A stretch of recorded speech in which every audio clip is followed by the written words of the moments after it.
maybe you picked the wrong place. You know what I mean? But you know, he was, you know, I don't remember what taught that day, but it just like if I just see solid fundamentals of jiu-jitsu, I know right away, okay, you didn't waste your time driving. What gives you? Is there anything that gives you like a weird vibe if you walk into the gym?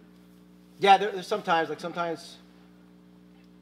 don't want to, because I visit a lot of gyms. You know, if there's an instructor right away, if I walk in and right away there's an excuse not to roll, I think something's up. I think right away something's up. I'm like, we're not even rolling yet, and right away he's telling me about his injuries, why he can't roll, and why he can't do this. I'm like, I'm just here to train. I'll roll with anybody. Do you see that like more ego? I mean, is that more ego thing? Honestly, I believe it's ego, and I believe that they just don't want to seem looking bad in front of their student. Little do they know that I'm a 44-year-old that is not really that good at jiu-jitsu to begin with. But you just walk in, and they just right away they're giving the excuses why they don't want to roll, and I'm like, oh, come on. Yeah. I don't care. Or if you've ever been in a situation where after you roll with them, they're like, oh yeah, man, like, you know, this is going on, this is hurt, this is messed up. And you're like, dude, we're just rolling. You know, it's a good sign. And the way I roll at a snail's pace. I'm pretty slow with my rolling. So I don't even try to, especially the first time I roll with someone, whether they're gonna crush me or not, I don't try to tap into one. I try just to flow roll, no matter how hard the other person's going. I just think it's a respectful thing to do when you walk into someone's gym. Now, that's a good thing. Like, when you, because obviously I know you were younger at one point, and when you were younger, you probably like, I mean, you were probably used to turn up the burners at times, right? Yes. Well, yeah. Now, what I was going to say is because, like, you know, when you would get into those gears, like when you went to a gym, would you still kind of like, all right, I'm going to roll with the guy and kind of let them set the pace, and I'll follow that pace? You know what I mean? Because for me, that's what I do. Even like, you know, right now, like when I go to a gym, I'll let them sort of tell me, like, by rolling, how fast are we going to go, right? I'm not going to go at my normal speed. I'll let you kind of dictate, are we going to go hard? Are we going to go light? What are we going to do here, you know? And that's what I was talking about, that jiu-jitsu Spider-Man instinct. That takes a couple years to develop. Sure. Like, if I roll with someone, I know right away what kind of roll it's going to be within, like, the first minute. It's just from rolling all these years, you just pick up, and that's a jiu-jitsu sense, that spidey sense that you pick up that you're just talking about. Yeah, well, even like you and I, when we first started rolling, it was like, okay, like, you know, you're a guest in the gym, and so, you know, you're here, and I want to make you feel welcome, so I'm like, okay, how's he moving? And I'm like, all right, I'm moving at that pace then, and that's where we're going to move, you know what I mean? Like, and that's just years of experience. That's not something you can really develop right away. You just have to put the time in to develop that sense. And that's a veteran sense right there, and that just shows you what kind of gym it is. That just shows you what kind of, you'll know right away. It's amazing. If you train for a while, you walk in the gym, and just the way people act, the way the students act, the way the teachers roll, by the way they talk, by the way they act, you know, it's the atmosphere.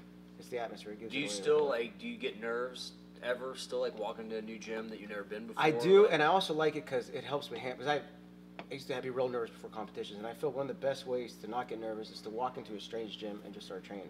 Because one thing is, people are going to turn it up if you're a new person in the gym. It's just how people are. People are just like, I'm not going to lose to this new guy. Especially I walk in with a black belt, they're like, hey, let's put this notch on the bedpost and let's tap this black belt out. So I know they're going to come after me, which I like it. I feel like I feel like that struggle is growth for me personally. Some people they don't want to cross train, they don't walk to other gyms, but I feel like it helps me. I like that nervousness. I like walking in knowing that people are not going to care about my age, they're not going to care about my injuries, they're not going to give a shit. They're going to try to destroy me because they want to say, hey, I tapped out this black belt that walked in our gym. Right. And so. Yeah, I mean. And I like that challenge. I like that challenge. I've had the same thing happen to me before, like a big name gyms. Again, you don't want to name names, but you walk in and then like nobody's talking to me, and you walk in and like some black belt from Kentucky, and a lot of times people's association with Kentucky is like backwoods, whatever. Bunch of rednecks. Yeah, and like man, I remember like going to this one particular gym where my first roll with the guy, young kid, young brown belt, we slap hands. And I mean, it was like, boom. It was like competition roll from the get-go.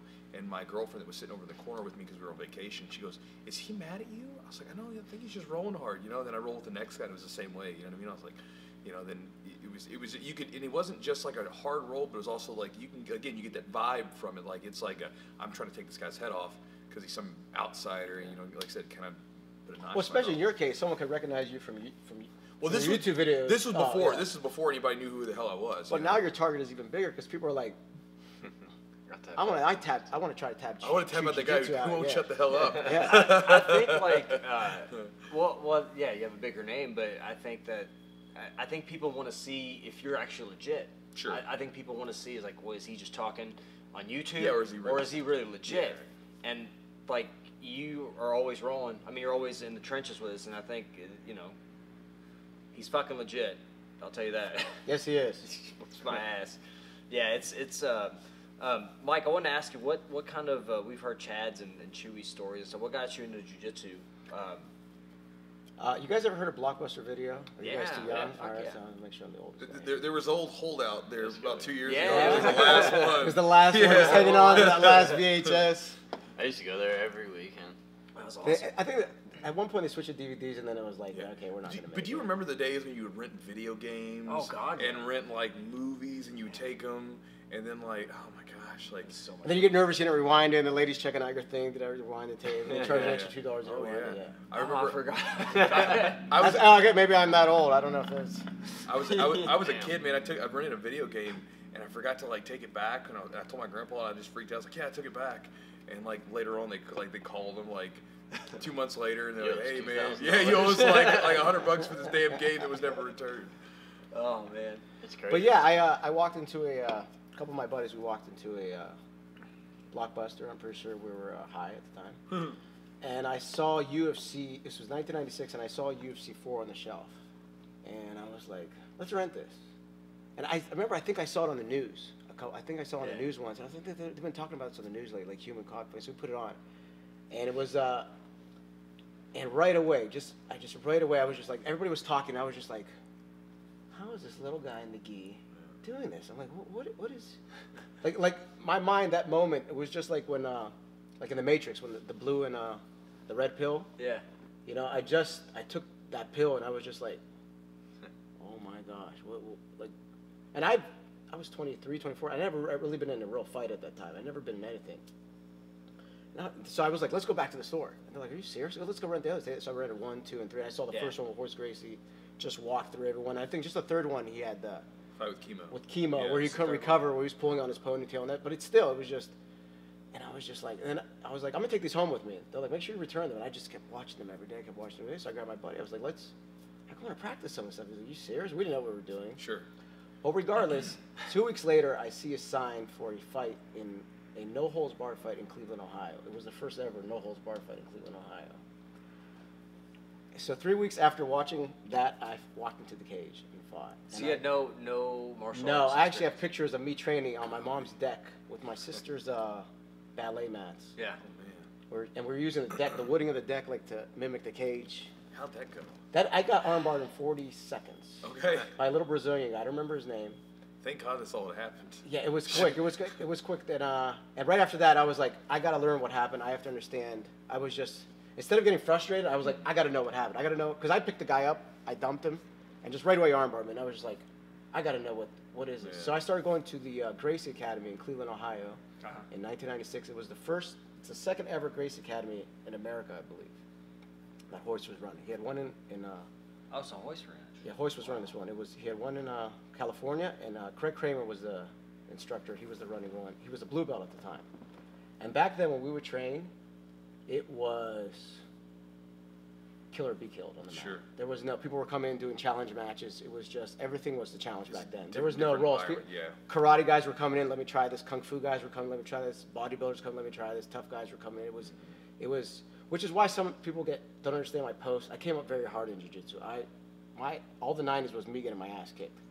So I never had that, like, oh, take it slowly, Right. do this and that. Mine was like, ass beat, ass beat, ass beat, ass beat, and then more ass beating. It was just, And if you stick around with it, maybe something will happen for you, you know? maybe. Yeah. And so it was just years of ass beatings for me. And I actually only went to that academy for about 5 months, and then I stopped. And I was like, I just want to fight MMA. So I got with a few of my buddies back home. A couple of guys were ex-wrestlers. We got together. We started sparring. We were sparring with no gloves on. And then I fought the next year after that. I lost again. And then I started fighting more often. I went to Iowa, fought a few times, and then I started getting more confident. Then I started winning a couple fights, and that was so. All the 90s, I fought about 9 times. I think my record was like 4 and 5. It wasn't a good record. But we would fight a couple times in one night. Yeah. So I'd win like 2 matches, then I'd lose in the finals. Yeah. I'd win one. So you had to fight Yeah. like 3 or 4 times in the night. So then I actually went over to overseas, and I fought a couple pancreas matches too. Nice. And which were those were open hand hits, so Right. it wasn't that hard on the body. So it was. And then after that, in '99, I won the Midwest No Holds Bar Championship, and I was supposed to fight Sean Shirk. I don't know if he Yeah. used to fight. We were supposed to fight and unite our belts, and I was overseas partying, and I never showed up for the match. So it's. I'm pretty sure if I would have showed up, he would have destroyed me regardless, because he was a gorilla at the time. But me and Sean Shirk, he won the no holds bar for the West Coast, and I won the Midwest one. And we were supposed to unite the belts and fight. So I was supposed to. Do you think back then they were trying to like weed people out, like Americans? Like, were they trying to just like? Do you feel like they were just accepting everybody, or no? They weren't. I'll come out a minute. I hate calling grappling fighting, but I did. My first grappling tournament was the Arnold's in Columbus, Ohio. What year was that? In 1998. Okay. In 1998, and actually a lot of big names were actually on that. That was like the biggest. I mean, because even like when I started jiu-jitsu up until about 2005, that was like the biggest tournament this side of the Mississippi, because there was like but when I was coming up, there was like $3,000, and you would see guys like Marcel Garcia, they were all Sean G. Salo. I mean, it was like watching the ADCC, but like just in Ohio somewhere. It was intense. Actually, Sanji competed against his student Lovato in that. No. His brother, I'm sorry, Salo competed against Lovato in that tournament in Columbus. Okay. You can see it. There's a video online. You could see them competing, and he actually, I think he chokes out Lovato, and they must have linked up after that and became his top student. But a lot of people follow that. That's the Dustin Deans. He competed in that. He choked out Munson. There was a lot of big matches. Pedapano and Munson. Munson in there. And Munson, I was there for that. You were there? Oh, I was there. So Munson took off all his clothes. He stripped naked. I'm not sure why. So, I guess. If people don't know what happened, like, because there was a huge like brawl kind of. He had him in a can opener, and Helson said no can openers were allowed. Except for, he said, if you want to open the guard. And so that was where, like, because they were coming up to him afterwards, like all the Americans were like, oh, they had like a camera. Because this, it's so funny like now, like people bitch about reaping the leg and all this stuff, but back in the old days, it was the can opener. That's what everybody was freaked out about, the damn can opener. Like that was the big taboo thing. But in the rules, if the way that I remember, because obviously our memories are a bit skewed, Helson had said you cannot can opener to submit. You can can opener to open the guard. So, if people don't know what can opener is, explain that. Can opener is where you basically grab the person by their neck and you pull them in tight to your chest. Yeah, so basically you're inside full guard, and you're basically curling the back of their neck, and you're curling their forehead to your chest, and basically it's a neck crank. And all the wrestlers used to do it back in the day. So nobody cool does that, by the way. What's that? I said nobody cool. Nobody cool does it. That was the first submission I ever did in jiu-jitsu when I first rolled. All the wrestlers did it back in the day, and so he put him in the can opener. Now the way that that we understood the rules, because I remember paying attention to that, was if you get put in a can opener and your guard opens, you're supposed to let go. But basically you're not supposed to. Basically they were like, you're supposed to open your guard up, right? Like, so if you get can opener, you're supposed to open your guard or something like that. Like basically what you weren't supposed to submit. So he was using the can opener to open the guard, and he didn't open his guard, and he screamed, and then they stopped the match.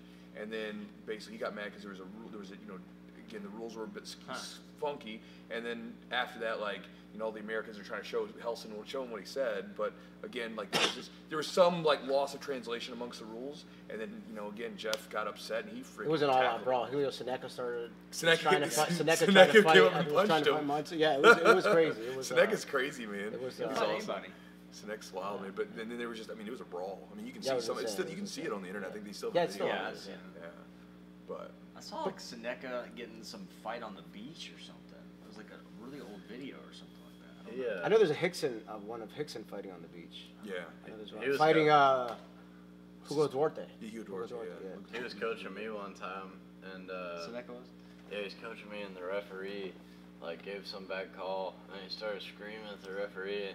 I'm like, this guy's not even my coach, but I've known Seneca. He would always coach me because he knew me. I think I went against one of his guys one time in armbar him, and ever since that, he started coaching me at every tournament. So he'd be like screaming, and like screaming as loud as he can. I rolled with him a couple years ago. Like, what is this? I rolled with him a couple of years ago, and it was just me and him at his gym, and he just put a beating on me. He recently had that match against Megaton. Yeah, he won. Yeah, he won. Yeah.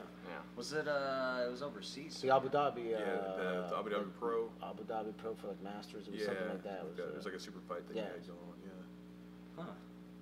So he still got. But what I was saying about Americans back then being kind of cut out of jiu-jitsu. When I did that tournament, they put me against like some high-level black belt, and I just got annihilated right away. It was like I remember it was me and a couple other guys, and our division was just like us versus like I think my buddy went against Walid Ismail. There were all these different people there, and we're just like, and we see these people with their cauliflower ears, and we're just like, we're about to get destroyed. We got destroyed. It wasn't even like. It was a different world. It was very lopsided. It was. But it's coming around. It's getting a little bit fairer. You might have to tan a little bit. Depends on the tournament. Depends on the tournament. You might have to hit the tanning booth a couple times and learn some Brazilian words. You could be Brazilian. You could go for Brazilian. Oh, I speak a little Portuguese, so I can sneak in and get a couple extra advantages and points. Yeah. I've been to several tournaments where, like, again, it's like a Brazilian ref. Yeah. And there's a Brazilian guy I'm rolling with, and they're like laughing and like, just having a hell of a time with each other. And then I walk up, and they're like, "Who's this asshole? like who's the American guy? Like the gringo. The friggin' record stops. Like, oh, him. Yeah, come on. Sounds like a peanut. But I also do have a lot of Brazilian friends I train that are very open. They're very. I have a lot of tons of Brazilian guys I train with and talk to that are. It's a different environment now. Like Jiu-jitsu's changed. It's not like it was like in the '90s when I. How do you feel like it's changed? I feel like it's changed. I feel like everyone's getting, like the playing field's a little more even now, especially with like social media. Like if you do a bad call now, it's gonna be on Jiu-Jitsu Times. It's gonna be everywhere. So it's almost.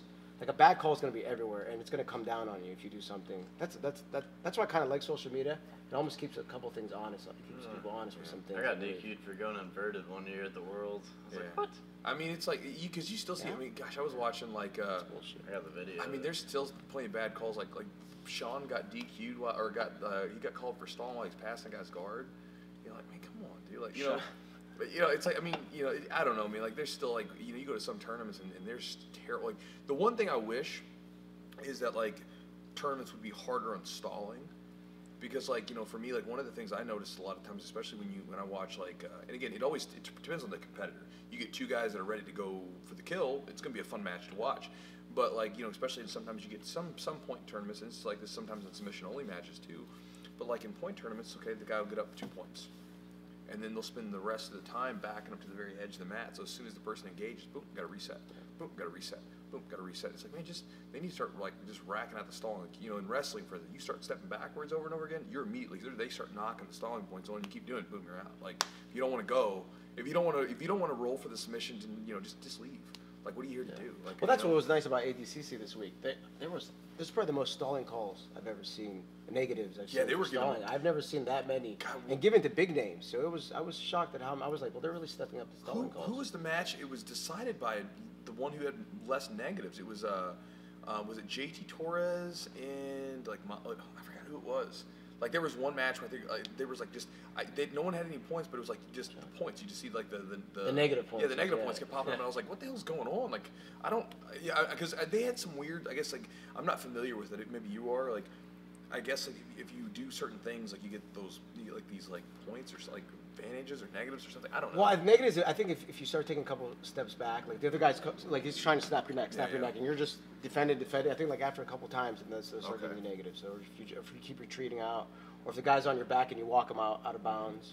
But it was weird because they would let them fight out of bounds too. So it's like, at what point do you? Yeah. There was just when they got. Yeah, there's a couple things I like about ADCC, and there's a couple things I don't like about the rules. There's some things I do like, and there's like you can't stall if he's gonna go out of bounds, you're gonna stall, and then you're gonna let them fight on the third mat. So it's like it's.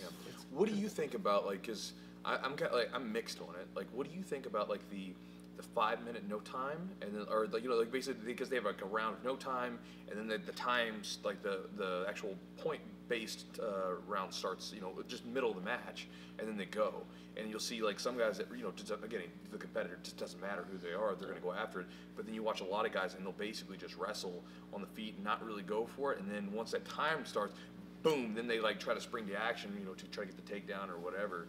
Do you have any thoughts on that? Well, that's actually happened to me I did a super fight at ADCC a couple years back, and the first 5 minutes there were no points, and then after that I went against the legend of ADC, Ricardo Almeida, and he just racked up points on me like it was going out of style. It was just. I actually told him in the middle of the match, I go, "Can you stop scoring points on me?" Because he started laughing. I was like, "You're up like 1,000,000-0. How about you just chill out, buddy?" He laughed. It was. It's kind of cool. I think it opens up people a little bit, but then that last 5 minutes, it's going to be a whole different game. Like, so if I'm fully mounted on you, we're still at 0-0. Right, 0-0. Yeah, Where so are you gonna go? It's like what's gonna happen from there. It's like, and especially if you did a hard takedown, you earned to get to that mount, and now it's 0-0. Now he's gonna shrimp and get half guard, and now we're back to what I'm saying. Yeah, I like kind of different rules. Is there a rule set? And I always like to ask this question: is there a rule set that you think is the best for jiu-jitsu? Is there one that you prefer? Like Fight to Win or EBI or ADCC? I know this is not popular. I like IBJJF rules. I like points. I think points open up more submissions. Just look at the Hodger against Buchecha. That was a points match, and look how exciting that was. And that was a points match. People were like, "Oh, it's gonna be boring. It's gonna end up 2-0." I think points make people fight a little bit harder. People are gonna think a little different than that, but I think it makes people fight. No, I love Fight to Wins. I like those rule sets. I like the EBI rules. The only thing with the EBI rule sets, it's the overtime. I don't like gifted positions. Right. It's fun. I like watching them. I enjoy them. I just don't like gifted positions. I don't feel like you starting my back, which is extremely hard to do in a real match, or you starting in the spider web.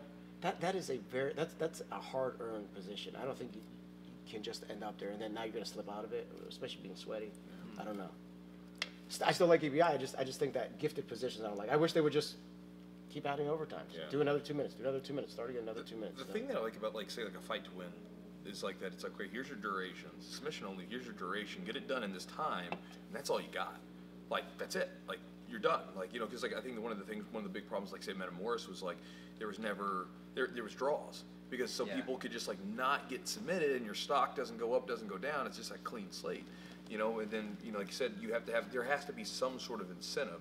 Whether the points are manually put up there, like with the board, or you basically know that there's some sort of judging criteria that they're going off of, where at the end of this, there's going to be a winner and a loser, that there's that urgency, where again, I like the EBI as well. I think it always comes down to the competitor, are they going to go for it?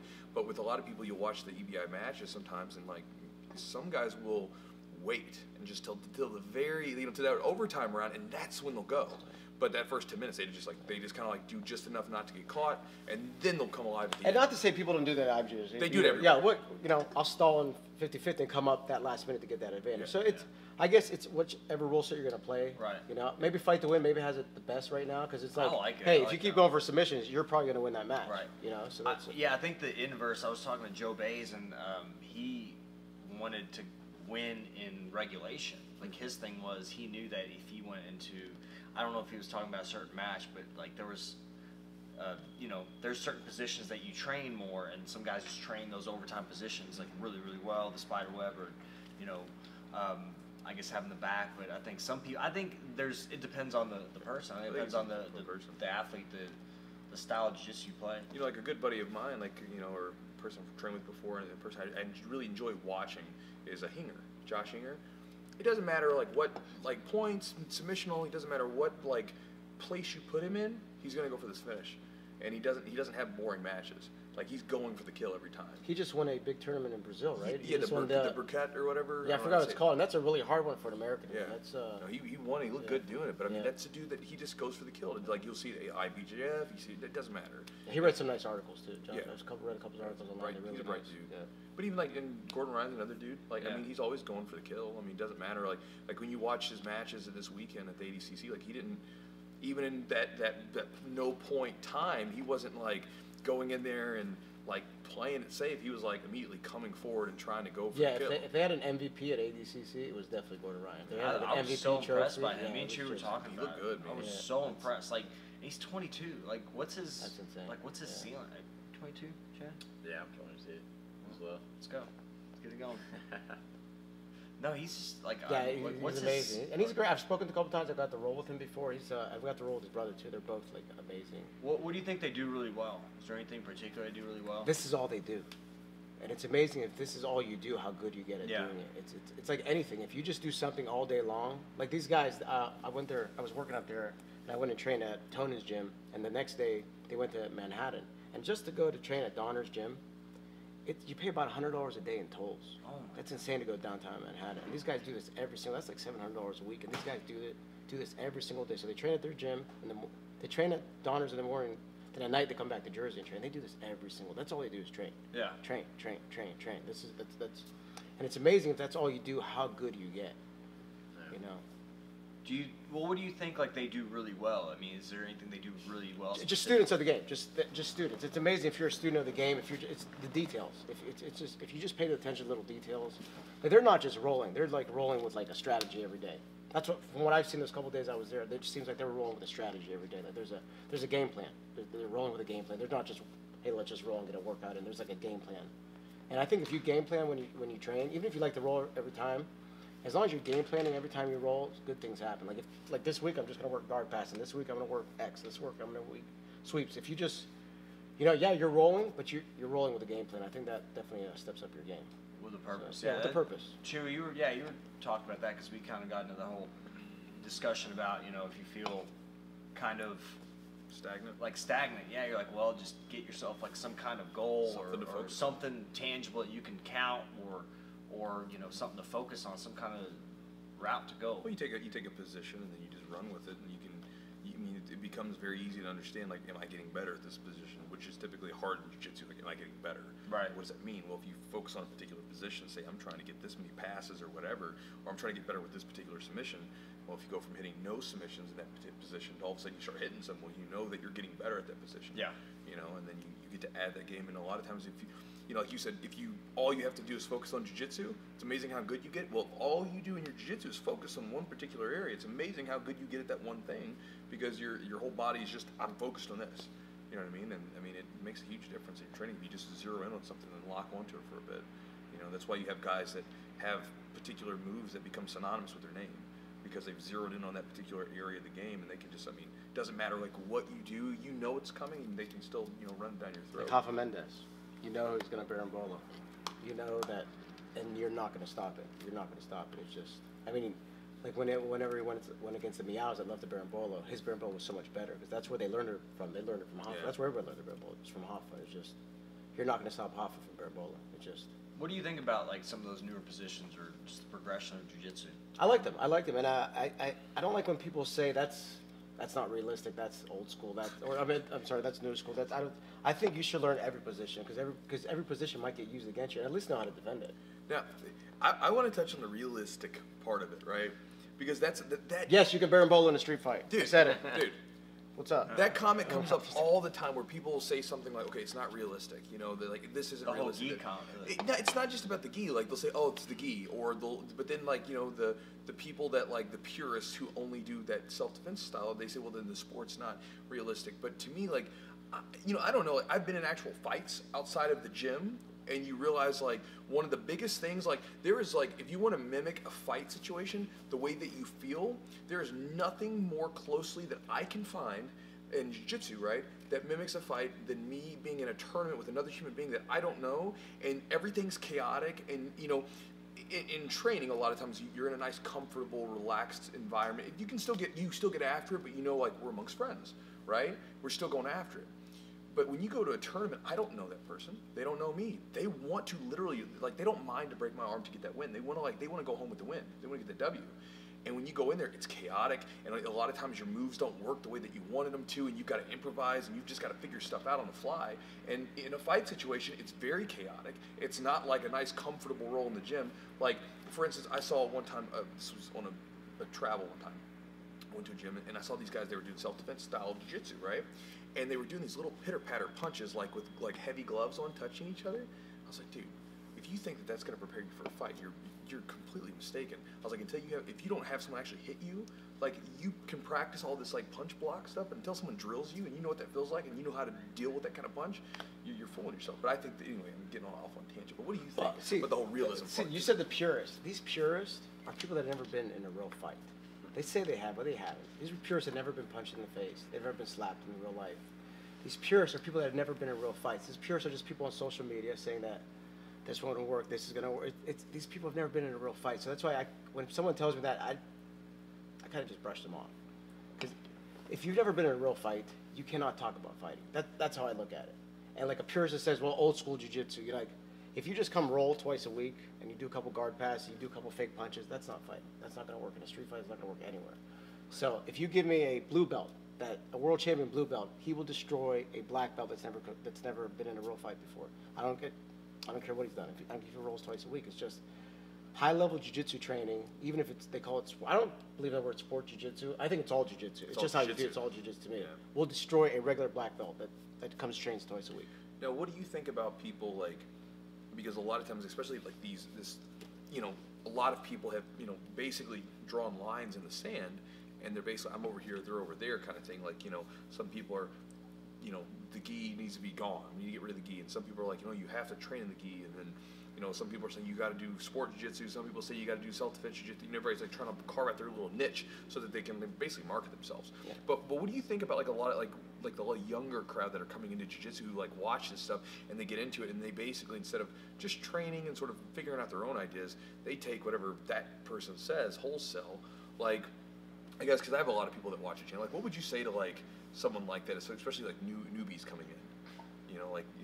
Should they just take that person's ideas and run with them, or should they come up with their own stuff first and say just train for a while and figure out what they want to do? Well, when I tell somebody new, don't sign a contract your first month. I tell everybody who's new to jiu-jitsu, whatever you do not sign a contract your first month, because you don't know what's going to happen a week after. That might not be your style. You might not like that gym. You might have had one idea what jiu-jitsu is, and then you just realize that this jiu-jitsu gym here does 80% striking, 20% rolling. You might go there and it's 80% rolling and 20%. That's why I tell people that if some gyms you kind of have to have 2 weeks, but if you can just get a whole month into a gym and see if you mesh, if that's your thing, I tell people wait the first month, because some people, they come to a jiu-jitsu gym. Very few people walk into jiu-jitsu and say I want to be a jiu-jitsu world champion. Most people come in, they say I want to get in shape, I want to learn how to defend myself. Very few people. How many people have walked in here and said, hey, I came in here because I want to be the next Rafa Mendes? They probably don't even know Rafa Mendes. Yeah, they'll say they want to compete. That's about as good as I'll get. Maybe compete, yeah. But then they never say, I want to be the next insert high-level jiu-jitsu. And then usually when it comes to competing, it usually ends with, I want to walk in the cage and do MMA. It usually ends up with that. I want to fight. We get more of those. I want to fight UFC. Yeah.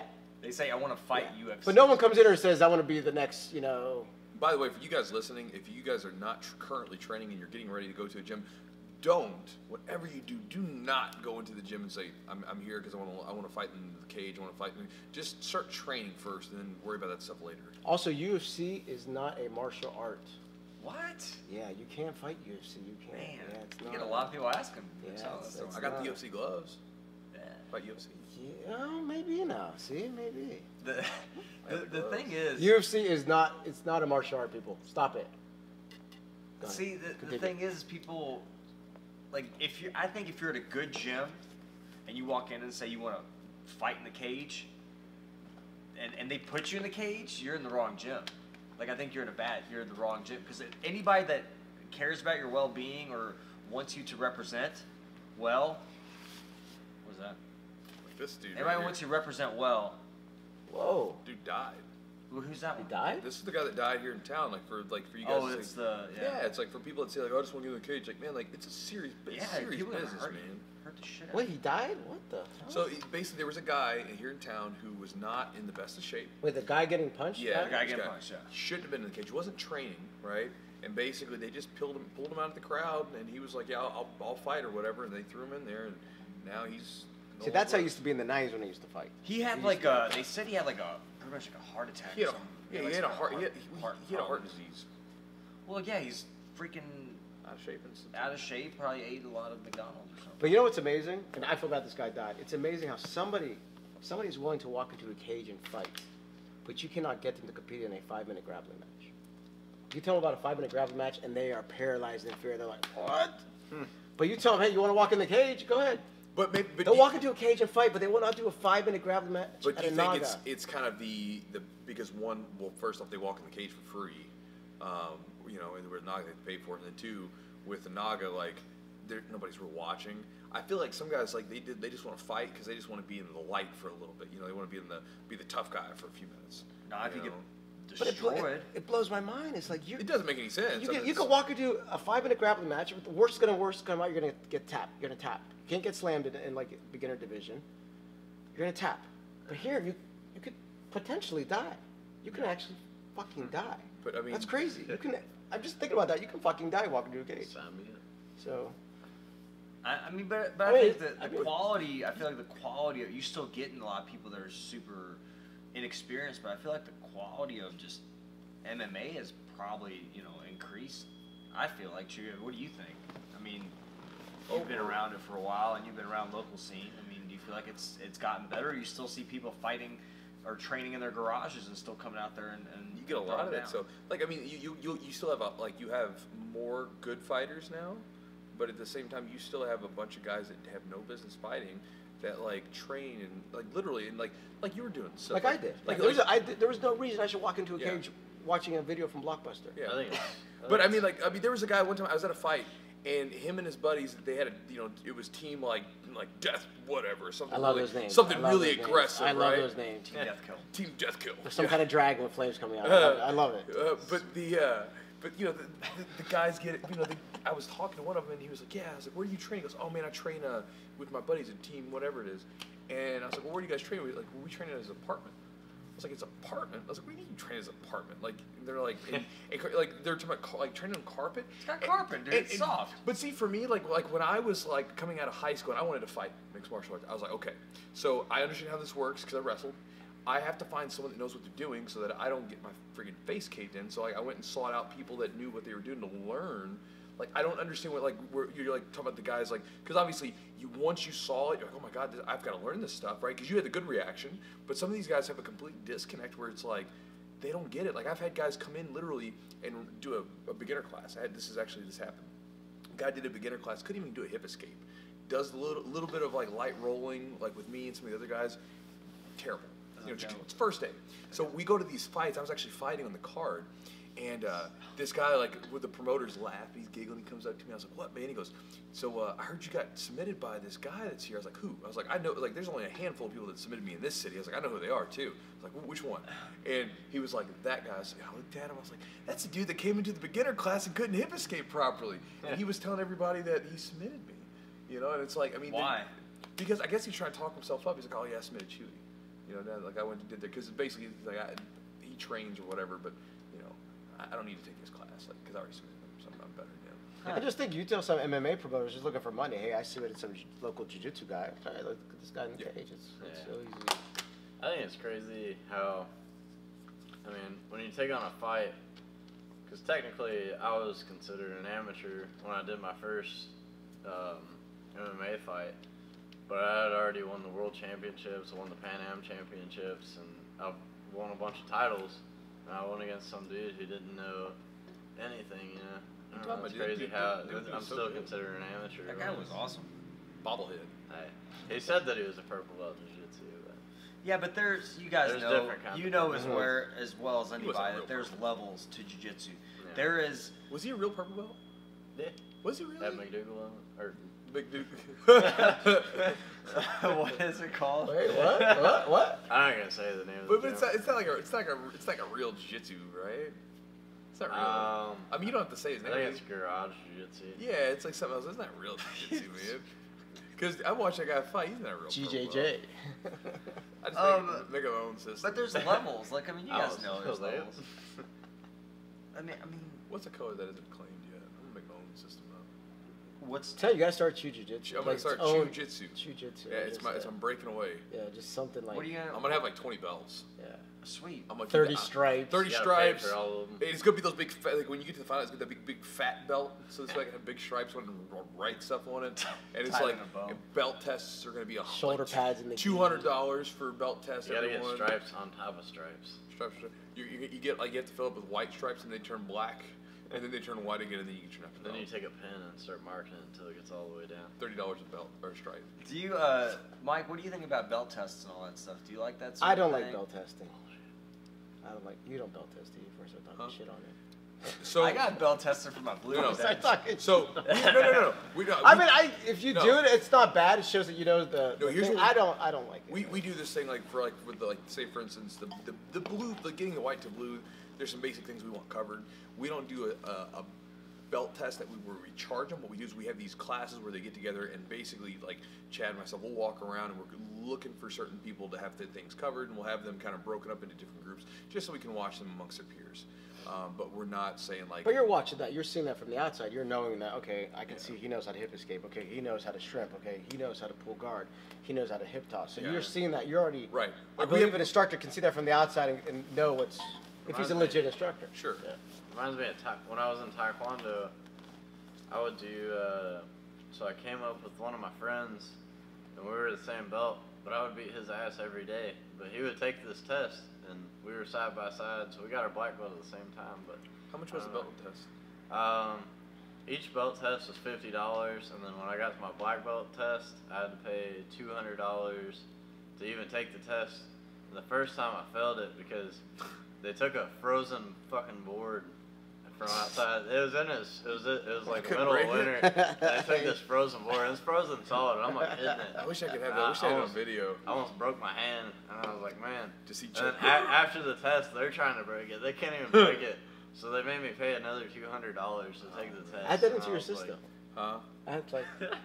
Add it to your just system. throw people off. Like we gotta break boards. Dude, like this is how our like. Sorry guys. No. I was thinking about this. We could get like broomsticks and break them with arm bars. Like instead of like chopping the board, like we get like these like little long like sticks, and we could break them with arm bars. You have to test how like really badass your arm bar is. That might not be a bad idea. That might not be a bad idea. Broken already. Yeah, you gotta have like. Sounds terrible. That's terrible. You know, it's funny though. I've been a part of like some different stuff where I've like listened to people talk about their like theories on like the way to run this business, and I'm very much like you got to straddle the line between personal and business because I don't ever want it to be like something where it becomes screwy where you're ripping people off and being a dirtbag. But there was this one thing where like, and again for people that do this is whatever, that's your own thing, but they were like, your students can never address you by their name. It always has to be by your title, right? And then like you can't be friends with them. You can't like have a beer with them. You can't do like. And I remember like at the time I was like, what the hell is this thing? Like like they're trying to make some like weird, like this is weird. And then they were talking about like charging them all these different fees and stuff. I was like, I remember my girlfriend because I was like listening to this thing that these people talk, and my girlfriend's like, what the hell are you listening to?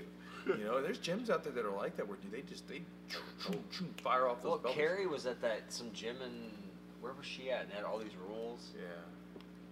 I mean, do you think like that there's some benefit to having any kind of like since the gyms you've been at like there are all these rules like say I mean, it's good to have some structure. You need some structure. You can't just have people just. Yeah. There's got to be there's got to be some structure. I don't know if you should be like the dictator, but there's got to be some structure. Sure. There's got to be like, I don't know. There's got to be. Well, like I feel like here like obviously Chewy's and Chad are our friends and stuff, but man, it's like we know when to joke around, but we also know like if there's freaking serious. We know that when they're speaking that you gotta listen because they're running the fucking gym, they're running the practice, but I think this is a respect thing, like we talked about. But if you're gonna have a student that's interrupting you, that guy's not gonna.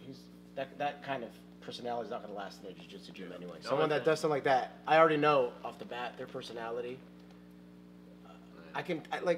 I hate to say it, but I can tell if someone's even gonna last in jiu-jitsu. I have like the Miss Cleo. Remember Miss Cleo? Call me now. Yeah. I have that with jiu-jitsu. Like I can talk if I spend at least a couple hours with you, I can pretty much predict your future jiu-jitsu. So at least I think I can. So me and Chewy kind of talked about some traits and stuff. What are some traits that you think are in somebody that could last in jiu-jitsu? If they come from some kind of struggle in life. I believe struggle. If they come from extreme poverty, if they come from a hard upbringing, if they come from a alcoholic, abusive family, if they come from, I believe there's got to be some struggle because jiu-jitsu is struggle. Jiu-jitsu is not easy. Jiu-jitsu is not for everyone. It is for everyone at the beginning, but after a while, they start knocking off. You got to come from struggles. Jiu-jitsu is struggle. Jiu-jitsu is not I don't want to say it's the rich man's sport. It's not for if you have had an easy life, jiu-jitsu you're not gonna last that long. You got to come from some struggle. You got to come from poverty. You have to come from hunger. You have to come from either you were abused. There's got to be some kind of like you were bullied coming up. There's got to be some kind of struggle, or you come from a very hard. That's why wrestlers do really good because they've come from a very disciplined, So that's why wrestlers, I think, acclimate to jiu-jitsu because they come from a very hard discipline. Usually, if you're really good at wrestling, you probably start from a young age. You probably started from like 6th, 7th grade, usually. Yeah. And those guys usually because they've already come from that discipline. So if you come from some kind of grappling sport, now there's a few people that they were young, they've taken judo and they've lasted. So, but also there's some karate black belts that do good at jiu-jitsu because they did strict training. Yeah. They found the light. They see the light that karate's not gonna cut it. So you either need a strict upbringing with something or some kind of struggle. So if you've just been sitting on the couch playing video games, you're probably not going to make it in jiu-jitsu. Sorry. Just being honest. I do that after jiu-jitsu. I feel like After jiu-jitsu, you can do whatever you want. and I feel like I don't know why I keep looking that way. anybody that's like along with that struggle, it's a struggle to be good to actually gain a skill in something. And I feel like even if it's like someone maybe like I said, kind of going back to being disciplined, whatever. It's like if they've unlocked that idea of like, so this is what it takes to be good at something. A lot of deliberate training, a lot of deliberate practice, whether that be playing an instrument or learning how to choke a person out. Like once you understand how that works, Jesus Christ, man, you take that over everything else. Because then you're like, oh, so I'm gonna take on this new thing. Well, I know what it takes to be good at it. A lot of friggin' work and just persistence and perseverance on it. You just keep going. Another thing on the Mr. Jiu-Jitsu page, about 50% of my messages are people, actually females, who have been sexually assaulted, that are now, they're just in love with jiu-jitsu. They've gotten past that barrier of rolling with men, and it's just amazing. Like I said, you got to come from some kind of struggle, some kind of abuse, there's got to be some kind of struggle in your life. And I think that if you struggle, it goes hand in hand with jiu-jitsu. I just feel like those two mesh. Like a struggle and jiu-jitsu are two things that are, because jiu-jitsu is struggle. Jiu-jitsu is constantly struggle. You're never going to master jiu-jitsu. I don't care how good you are. You're never going to master the sport. It's unmasterable. Is that a word? Unmasterable? Did I just make up a word? Unmasterable. It makes sense though. Sounds like masturbate. You never finish it. Unmasterable. Masturbatable. Unmasturbatable. That might be the beer talking now.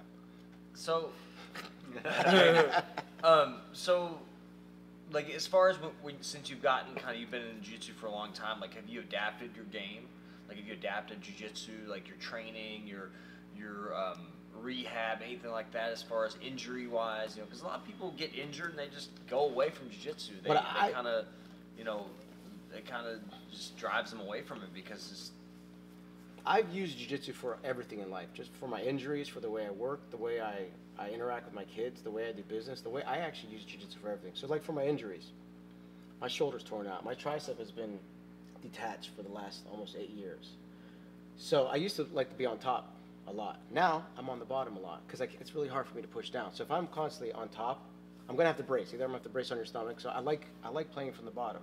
If I sweep, sometimes I'll just go right back on the bottom. My shoulder's being separated. So I like to do a lot of open guard. And I do my arms like this because if I do a lot of closed guard like this, it starts hurting my shoulder. So I just adapted my injuries around it. So I know I can't do the stuff I used to do when I used to roll when I was 20 and 30. Now that I'm in my 40s, I just had to change my game around. My doctors told me 10 years ago, don't ever roll again. Now, how long have you been training? 22 years. 22 years.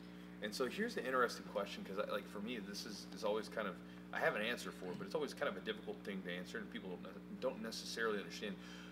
So you've had, detached tricep, separated shoulder, then a plethora of other injuries, obviously, I'm sure. Why do you keep doing it? I love it. The struggle. Again, it's the struggle. I love the struggle. I'm obsessed with the struggle. I'm obsessed with the failures and then the outcome. I'm obsessed with the solution to the struggle. I'm like, okay, I'm struggling with this. The solution is to work hard and get past that. And I'm struggling with this week. The solution is to do this and get past that. So it's just I love the struggle. Have you ever had someone ask a question like that where you're like nursing an injury and they're like, why the hell do you do that stuff? And you're like, because I freaking love it. Like, again, it's hard to explain to someone who doesn't do it. And it's that again. It says I love that struggle. And plus I love telling somebody else with an injury that you can do it. And I like making myself the example. I know I talk all the time about use training injuries, but I'm the example. I'm that guy that works 60 hours a week with injuries, with a family, with kids, and I still make time to train. So I like being the example. So it's almost like I enjoy training with injuries, so I can show the person with injuries, hey, you can do this, That's the one thing I love about jiu-jitsu is, as a physical therapist, I get questions all the time about injuries and how you can, I don't know if there's ways maybe you can avoid injuries, but injuries are always going to be there. You're going to get injured. But the thing about jiu-jitsu that I love is I feel like of all the sports, and I played soccer growing up, of all the things that or activities that you can do and be physical, I think jiu-jitsu is one of those activities that you can do into your, they said like what, who's, hell, Helio? Elio died like they said the last day that before he died or something, he was rolling or something like that. I train with a 78-year-old. I don't know if you ever seen that video of James Terlecki. He's one of my instructors. I train with him all the time. Me and him roll every week. So 78 years old. The thing is, the beautiful thing about jiu-jitsu is there's always a path. Like you can always modify. Like we had a guy that's got Jesse, whose leg is amputated, or he had some kind of deformity growing up, or when he was born, and like dude, he can do jiu-jitsu. I mean, I saw a video of a guy at IBJJF. He like competed, for 3 years. He never won a match, and he finally won a match. There's blind people that compete. Yeah, there's double amputees that compete. Exactly. That's why I don't do good with excuses. A lot of people think I'm just being an asshole. I'm just saying stuff to be funny. There's blind people that compete. I have a video of a little kid that was born without arms and legs doing jiu-jitsu. So if that person can do jiu-jitsu, you can do jiu-jitsu. Maybe Unless you're bedridden, you can do jiu-jitsu. Somebody will like jam their thumb and they'll quit for like 2 weeks. I'm like, fuck, I put my hand behind my back and I'll still roll. I've duct taped my arms, my body, and my toes broke. Just tell your trainer. Just tell the person you're training with, hey, watch this. Just watch this. It's very simple. There's always a way to modify. That's the thing I love about jiu-jitsu. No one's like you said, that you're injured, you can't push off. You switch your game, play more bottom, or or have to play to one side, or But see, the problem that's where ego comes in. People can't switch off. People are like, no. I can't get tapped in the gym today. Oh, no, I can't. I can beat this guy if I was healthy. No? Right. See, that's ego. That's ego. How do you deal with, and this is something, I've had trouble with before, how do you deal with if somebody, lower belt or whatever taps you out? What do you, I deal with this a lot because I get tapped all the time by lower belts. What do you, like, what's your mindset? Like, do you think, fuck, I suck at jiu-jitsu, I'm going to quit, or no, I'm inspired. I get inspired. When a white belt taps me, I get inspired. When a blue belt taps me, I get inspired. I get inspired that, guess what? Got to train a little bit harder. Got to do this, got to do that. But sometimes when I'm rolling with one specific thing in my mind. So it doesn't bother me. Like sometimes I'm like, today I'm just working on this. Today I'm going to work on my defense. So I might get caught. So the other person doesn't really know what I'm doing because I've been doing it for so long. And there's sometimes where a white belt will legit catch me. A blue belt, it happens. You get caught. And I'm like, okay, well, guess what? You got lazy there. You should have been moving there. You got to be, it's just, it's everything is a learning process to it. I mean, at the end of the day, you realize it's your own bullshit. Yeah. Like the only reason that it matters, or the only reason you see it's such a bad thing, is your own perception. Like, oh, it's a bad thing. Why? Because the guy submitted. Who cares? It'll affect you earlier in your jiu-jitsu journey. Yeah. The older, once you train as much as I do, it means nothing. But at the beginning, it's going to mess with your ego a little bit. It's going to be like, okay, I've been training for 3 years. I just won this in this tournament. How did this guy just walk in here and catch me? Then you start second guessing yourself. You start going down this path that you don't want to go down. You start like, wow, maybe I'm not as good as I thought. What am I doing wrong? Maybe then you're like, am I training with the right guys? Do I need to do this seminar? Is this guy? Was he teaching us the right thing? That other school's doing that. And you start playing with these little mind games with yourself. So it's and those are things you just gotta struggle with. You just gotta fight through those things. It's very easy at the beginning of your jiu-jitsu, the first couple of years of your journey, to start second guessing yourself, which is why people don't last in jiu-jitsu. There's a lot of mind games in jiu-jitsu too that you play with yourself. But that's the cool part about it, is because it brings those. One of the things I think that's really interesting, like a lot of times jiu-jitsu lacks that, like say traditional martial arts, which have the outwardly show of like this discipline and all this stuff, with the rituals that they have. Whereas jiu-jitsu a lot of times doesn't have those things. It does in some places, but in a lot of cases it doesn't. But it has an interesting way of like still creating these same, things, but they come from inside, right? Because it bubbles up in you, just like your own bullshit pops up, your own head, like you get your ego's popping up, and you realize it's your ego. You realize that it's like, I'm being stupid about this, but for some reason it's still getting to me. And you gotta like face it down. Or like one of my guys at purple belt, he had this guy's like, again, not a person I would have ever guessed would have been like nervous or even kind of afraid of a match, and his opponent got switched last minute before it was a jiu-jitsu match. Got switched, and he had this dude that he thought was super good, and he went in there and he basically was doing really well. He got caught towards the end, but afterwards he was like, man, he goes, I faced down my fear because I was so nervous. He's like, and I did better than I thought I could, and sometimes again it helps kind of bring that stuff out of you, like, man, there's more in you than you think there is. And it does it from an inward place, not from so much of an outward place, because again, like when your face getting smashed on the mat, you're in your own head, you got to deal with that stuff, Some of my best thinking I do is when I'm stuck in a crosswind, when someone's got me a side mount. That's when the oxygen. That's my thinking is like, okay, it's like I'm just stuck with this moment right now. How do I get out of this? How do I survive here? And it makes your brain, it narrows your brain down to it's some of my best thinkings right there. It's like, okay, I can only do a certain amount of things right now. You know, I know if I try to power out of this, I'm probably gonna get caught in the head and arm, especially from side of the arm. He's gonna go to full mount. So those are my best. The most clarity I get is in the worst positions in jiu-jitsu. So I know it's weird. It's just what it's in those moments where everything starts closing in. The window starts closing is where I start seeing real clear. Man, I'm doing a lot of thinking.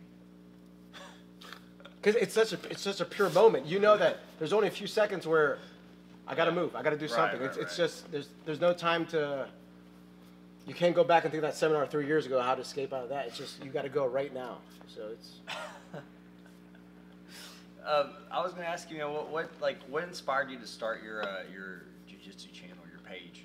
I started the page because I was looking for gyms just like this. I would just I was visiting a lot of gyms over the last 10 years, and I was like, you know, it's hard to find gyms. So I was like, I'm gonna start a page, and I would take pictures, and I was like, you know, maybe they'll see, and I'll post, I'm going to this city next if anyone's there to roll. And then one day I just started writing my thoughts on there, and then a couple people liked it, and then a couple people shared it, and I got more people shared it. And I woke up one morning and I was just like, I had like 10,000 followers. I'm like, what the.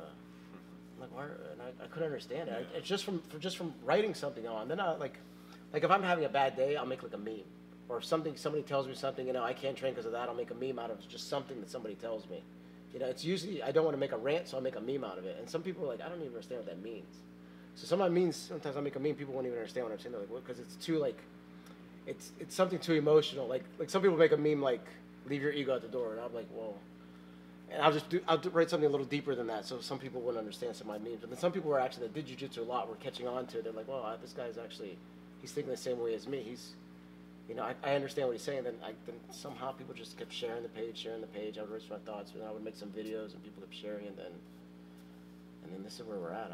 I'm still not sure why people like it. How did you feel like it developed? Like because you're a little bit, like I was talking earlier, we were talking locker room about you and Chewy. Chewy's kind of like, appeals to the masses. I feel like he's very much. Yeah, I want to be more like. He answers like all Chewy. questions. I don't think when somebody asks Chewy a question, like I think he's very respectful. I'm not saying you're disrespectful. I'm saying he's just very. No, you can say it. I'm disrespectful. You can say he's it. open, like to start, but like you kind of cut the bullshit. Like, how did that? Is there a reason that came about? That came from, just like I said, training from the '90s.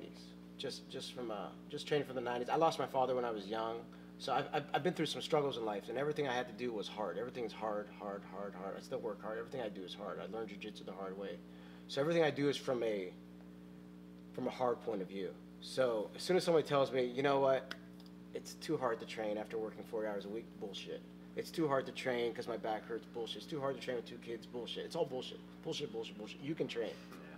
You just don't want to train. You're just looking for an excuse. And I'm just here to tell you you're full of shit. That's all. How do people take that? So, a lot of people don't take it good. Like, people send me private messages. They want to shoot me. They want to kill me. They want to fight me. I'd have some crazy messages. But there's also some people that are like, you know what? I went back to training because of what you posted. I'm training again because of what you posted. I'm doing this again because of what you posted. And when people tell me that stuff, you're just giving me ammunition to post more stuff. So it's just. It's crazy when people say that they don't have time to do something. I was like, man, I worked 15 hours and then had to drive straight to Nashville because something got left off the truck, so I had to drive straight there, and I came right into jiu-jitsu after that, no sleep. I probably hadn't been asleep in like 2 days, so I was like, I gotta train. You used to compete on no sleep. Yeah, it's crazy. I would stay up 2 days straight because I had to, just to be able to compete. I was like, fuck it, I love competing. I was like, that's what I love doing. I was talking to you about that earlier. It's like, but now here's the problem. Now you're gonna get that 45-year-old guys who are like, well, Chad, you're 22 years old. You know, I gotta work. I was at the factory with the, then I got to come home, and I got the wife, I got the kids. You can still find time to train. There's time. You have to you have to. If you really want. And I tell people, if you can't, if the gym is from 6 to 8, and you get off at 9, put a couple mats in your garage, make a post, invite people over to train. Yeah. If you really want to train, you can always find people to train. So there's a way to do it. If you really want to, there's a way to do it. People just don't want to do it. People just are more excited to. I mean, if you're at a good gym, somebody has a key, and if you're dedicated to be like on Sundays, everybody wanted to do a competition training. Our guy Justin, he's like, we got to get a competition training, and finally, not finally, we were like, here, was like, here, do it on Sundays. Now it's become a big program where there's 20, 30 people doing competition training every. Just how bad do you want it? You know? And I tell the people that make excuses, let me spend the day with you. Let me spend 24 hours with you. I'll pick them apart in 24 hours. I'll sit in their house. I'll see them sitting on the couch. I'll see their Cheetos on the ground. I'll see their Doritos over here. I'll see the junk food over here. I'll see the new video game they bought here. I'll see the new rims they put on their new Fast and Furious car outside. I'll find all the stuff, and I go, that's why you can't afford it, because of this, because of this, because of this. Because you got the Red Bulls in your car. You got that. So invite me over for 24 hours, and I'll priorities. And I'll I'll set you straight. Chewy, and you talked about kind of like people like, you know, having like the money or the time and like just having the priorities, you know, like having their shit straight, just figuring out like what do you value, like is it. But see, most people don't know. Like most people don't even fucking know what they really want. Like they go about and they just like they buy shit and they just do stuff and they don't really know what they want. You know what I mean? Like you know, when I got into jiu-jitsu, that's what I wanted. Right. Like it's like so like I sacrificed a lot of things. I didn't go drink. I didn't go out and party. I didn't have the money, you know. So it's like because I had to pay for my dues, right? You know, for travel, for competitions. I didn't go out and spend tons of money on dumb shit. I never did. Like so, while everybody else was doing their stuff and getting like you know, credit card swipe stuff, and they're all racked out in debt. I was like, no, I just want to do jiu-jitsu. That's it. You know what I mean? So it's like, but you know, people a lot of times don't really know what they want until something bad happens in their life, and then all of a sudden they need jiu-jitsu. Yeah. One day, someone's gonna shove them. Someone's gonna bully their kid. A road rage might happen. Someone might attack their family member. And then sometimes those things is what brings you to jiu-jitsu. Sometimes, that's why I said you need to come from some kind of struggle. I think struggle makes you find jiu-jitsu. Well, and I feel like most humans are, when things are good, whatever. But when things get bad, like when there's something like there's something nipping at your ass, then you're going to get up and do something, you know. But when things are good, like, very easy to be complacent, you know. Yeah, I mean, I think like Chad, you're when you got your black belt, you know, knowing your story and stuff was very, you know, it was just touching, because I think martial arts, I mean, not necessarily maybe just jiu-jitsu, but everything, like, you know, with you growing up and just stuff that you've dealt with, I think jiu-jitsu is this is kind of your family too, and for Chewy as well, you know, you guys are kind of, you know, you grew up here, basically. I remember your. It's crazy. I mean, I've done a bunch of different martial arts, but just the family type atmosphere that you get with jiu-jitsu is different than any other, because I'm putting trust that you're not going to break my arm every day. I don't know, it's just something about jiu-jitsu that I really love. And well, it's pure, like it's pure. It's like you're actually, like, you know, you can't box at 100%, you know, like you can't go, you can actually go 100% in jiu-jitsu or close to 100% when you get to that point where, you know, the submission's there, or, you know if you have the presence of mind to let go of the submission, or, you know, or the person taps and you start over. And that's kind of like, that's the thing, like, people can't hide when you roll. You cannot hide in jiu-jitsu, because you know, you can't talk. I mean, you can say, oh, I'm injured or this or that, but behind all the bullshit, like, if you're grappling with somebody, you're gonna know who's the more, you know, skilled athlete, more skilled grappler. And we're putting our lives in each other's hands. You are. Which is why it's like family, because I'm gonna trust my mother, I'm gonna trust my father, I'm gonna trust my brother or sister. And it's almost like things, like we're putting our lives in each other's hands, so you trust them the same way as you would a very close relative. We're literally putting seconds away from being choked out, seconds away from my arm being, seconds away from a year of rehab on my knee if I get knee bar. Everything's seconds away, and we're stopping right at that second and telling the person, look, for me as well, like, I grew up without, I mean, I had family, but there wasn't like anything crazy. Like, my girlfriend now, I go to her house and they're having like family dinners and all this stuff. I'm like, shit, I've never had that in my life, you know. And I went to jiu-jitsu and they're all like, hey, let's go out to eat after, let's do this after. One time I didn't have enough money to do something, so Chewy's like, here you go. I was like, here's a little bit of money. He didn't have much at the time either, but, you know, he'd pay for my food. And I think that's what makes jiu-jitsu unique. And I always tell people that's what makes it unique than the other sport, because people are willing to do that. Like you said, it seems like this I don't want to call it this martial art. It seems like we do that a lot. I think it's because we're putting each other's lives seconds away in each other's hands. You know, there's a certain sort of bond. Like, I mean, like there's a guy on the mat here, Dustin. He doesn't talk a lot, very quiet, but like, I feel pretty darn close to the guy because I mean, man, like I've been training with him since 2009. We've beaten the living tar out of each other, and there's a certain bond that you have that transcends just verbal communication when you're beating the piss out of each other, like you said, where you have each other's safety in your hands and you stop where when you need to. But just over the years, you train with each other. There's a connection that exists. It doesn't exist. I've never had a relationship like that in anything else. Like where like you don't even have to say words and you can like connect with someone. You know what I mean? Even with people that you have language barriers. You know, like I've trained over in different places with people that don't speak the language, and you're training with them, and it's cool. Like you can, you know what I mean? Like you can develop like a somewhat of a friendship like that, even though you can't communicate. Like we know we're on good terms. You know, it's an interesting thing. I mean, you're right. It is about the struggle. Like we all struggle together, and then like the feeling that you get after a hard, like day of training in jiu-jitsu, like just like I don't know. For me, it's like a sense of, I feel like my day is gonna be good. You know, it's accomplishment. It's accomplishment. Have you ever read Sebastian Junker's Tribes? No. Okay, so that's like to me like the way that he talks about like in some of his other books, but when he talks about like soldiers, like where they would go out and they would they'd be in these crazy situations, right? And he would say that when they would come back to like regular, like nice, comfortable civilization where everything's just comfy, they would have a lot of trouble adapting back, to it, and they'd want to kind of secretly want to go back. They have this yearning to want to go back to their struggle, and a lot of them, what it boiled down to, was like, like when we're all out there, we're all in this like crazy situation together, and you know that I got your back and you got mine, right? Because we have people shooting at us, and it cuts through all the bullshit. There is no like, where we're trying to stab each other behind the back, because we're depending on each other for safety. And I think that that's kind of what it happens sometimes on a much lesser scale that we're not getting shot at, but like it cuts through bullshit, because like if we're rolling after each other, like even like Chad and I, like, we're rolling like trying to beat the shit out of each other, like literally it'll happen sometimes where like we'll kick each other in the face, we'll be in the middle like there's hard faces, whatever, and then one of us will just like hit each other in the chin, like, oh, are you okay? I'm good. Okay, keep going, back to where we were. You know what I mean? And there's that thing, and so you're having this crazy experience, but you know that you got my back and I got yours too. And again, that's that connection, and that's what it reminds me of when you hear them talk about the relationship that these soldiers had with these guys over in Afghanistan, right? Like it reminds me of the same kind of type of thing that you have with good long-time training partners. Well, I think people have a hard time, like that's why I think soldiers, I've never been in the military, but that's why soldiers have a hard time acclimating back to civilian life.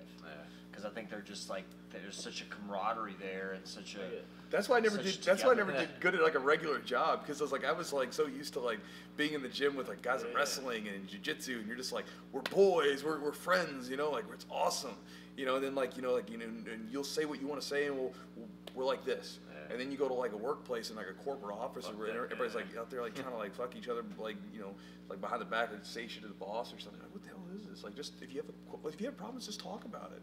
But it's not like that. Like we say things to each other, like we joke about things and we say things, and I think there's a lot of honesty. I mean, there's a lot of honesty when we train, and we also there's a lot of honesty and emotion that comes out when after a hard day of training. There's good conversation. Like at our gym, we have so many different people from so many different walks of life. I say it all the time. We have lawyers and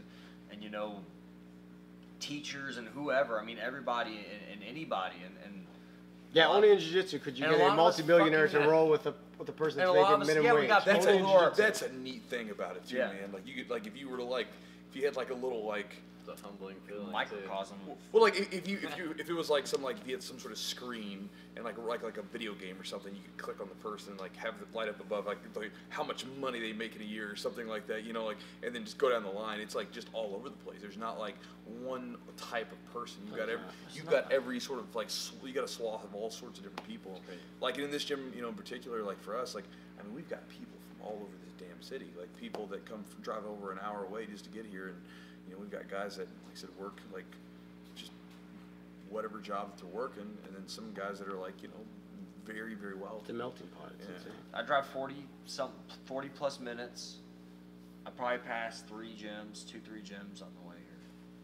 And I've been here, it wasn't the first gym I started at. The gym I was at closed, and I came here, and it was just always just a welcoming atmosphere, and it was just, like, it's not, like, we have respect for our coaches, but we also know our coaches care about us, and we can kind of hang out and shoot the shit, and I don't feel like, Chad's better than me or Chewy's better than me. Like, we're all in the same, even though, we had different backgrounds, we're all maybe make different amounts of money or different levels of education. We're all kind of on the same plane. And I think I just like the diversity, and I just think it just adds to the experience for sure. For sure. Yeah. What you guys think about ADCC this week? It's great. I thought it was awesome. Huh? There were some upsets. Like Craig Jones. Craig Jones. Cause I've seen Craig Jones compete, in the EBIs and stuff. But man, he came out there and just he submitted Lowe and then he submitted Santana. Both those dudes are super tough, and he just looked in complete control.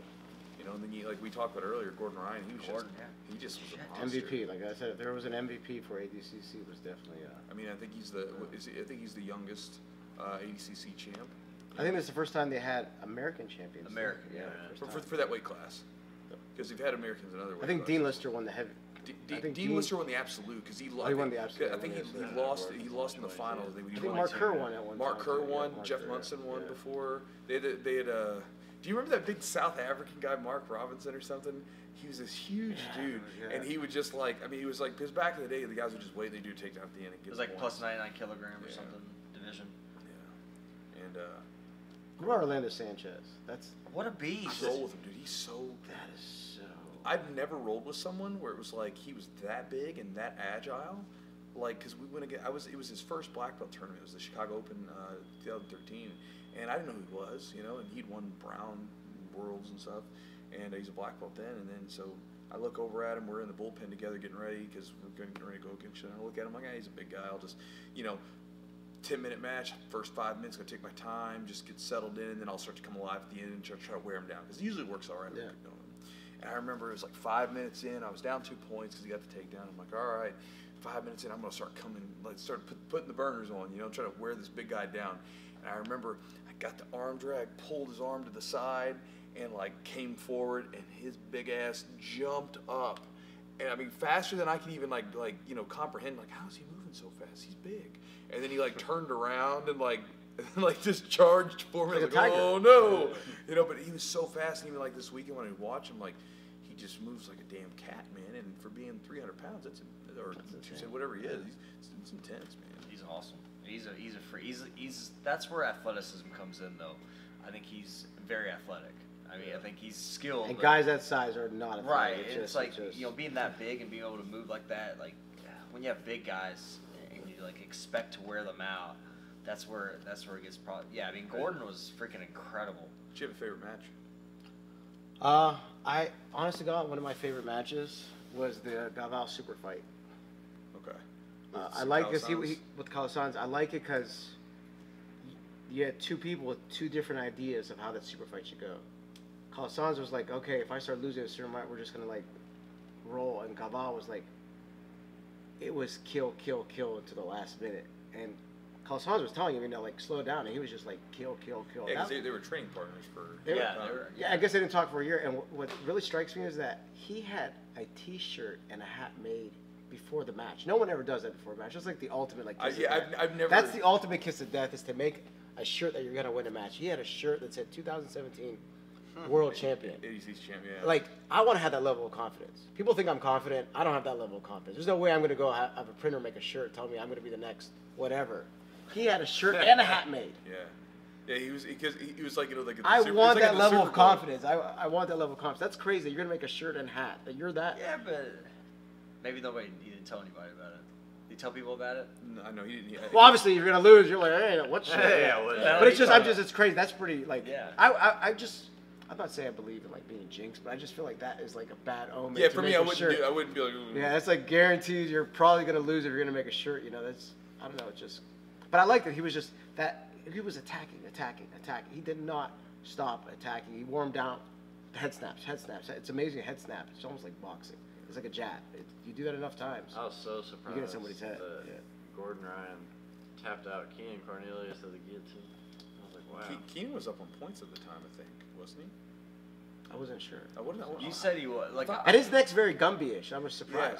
Well, it came on slow because it looked because he kind of snapped them down into, and they were standing, and then it was like, he doesn't look like he probably doesn't have it because there wasn't like you didn't get that immediate like oh shit like where you start to see people move. He just kind of like sat there, and then all of a sudden they sort of came down to the ground, and I was like, there it was. I was like, oh, shit. But that is a Henzo move. That's from original Henzo move that had an arm. So I'm sure that's a very perfected move. There's our whole system of how they're putting the pressure on. There's a whole system, so I'm sure there's a lot of intricacies. I thought Keenan looked tired though. Like he started getting because he kept snapping.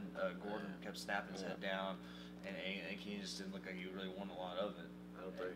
You know, actually, Buchecha, even though he lost, he had some hard matches. He's probably had one of the hardest paths. You know, he had that crazy match with Orlando. He had a lot of hard matches, and he got choked out by. He won the absolute. Pena? Yeah, he got absolute, but he had a lot of hard matches. He's kind of like I don't know. He doesn't get a lot of attention, Pena. Like you don't hear a ton about him. It's weird. Unreal. He's constantly winning. He's constantly winning. I mean, like. And he does a lot of gi too. He does a lot of no gi. He does a lot of gi. He was. I mean, obviously he was. Unfortunately, he got popped or whatever in the IBJJF. You know, because he had a world title, and they snagged it away from him. But I mean, he's good, man. Chewy, I want to ask you, like, we talked about this a little bit, but about like performance enhancing drugs and what do you feel about that? Like, do you I don't think? care.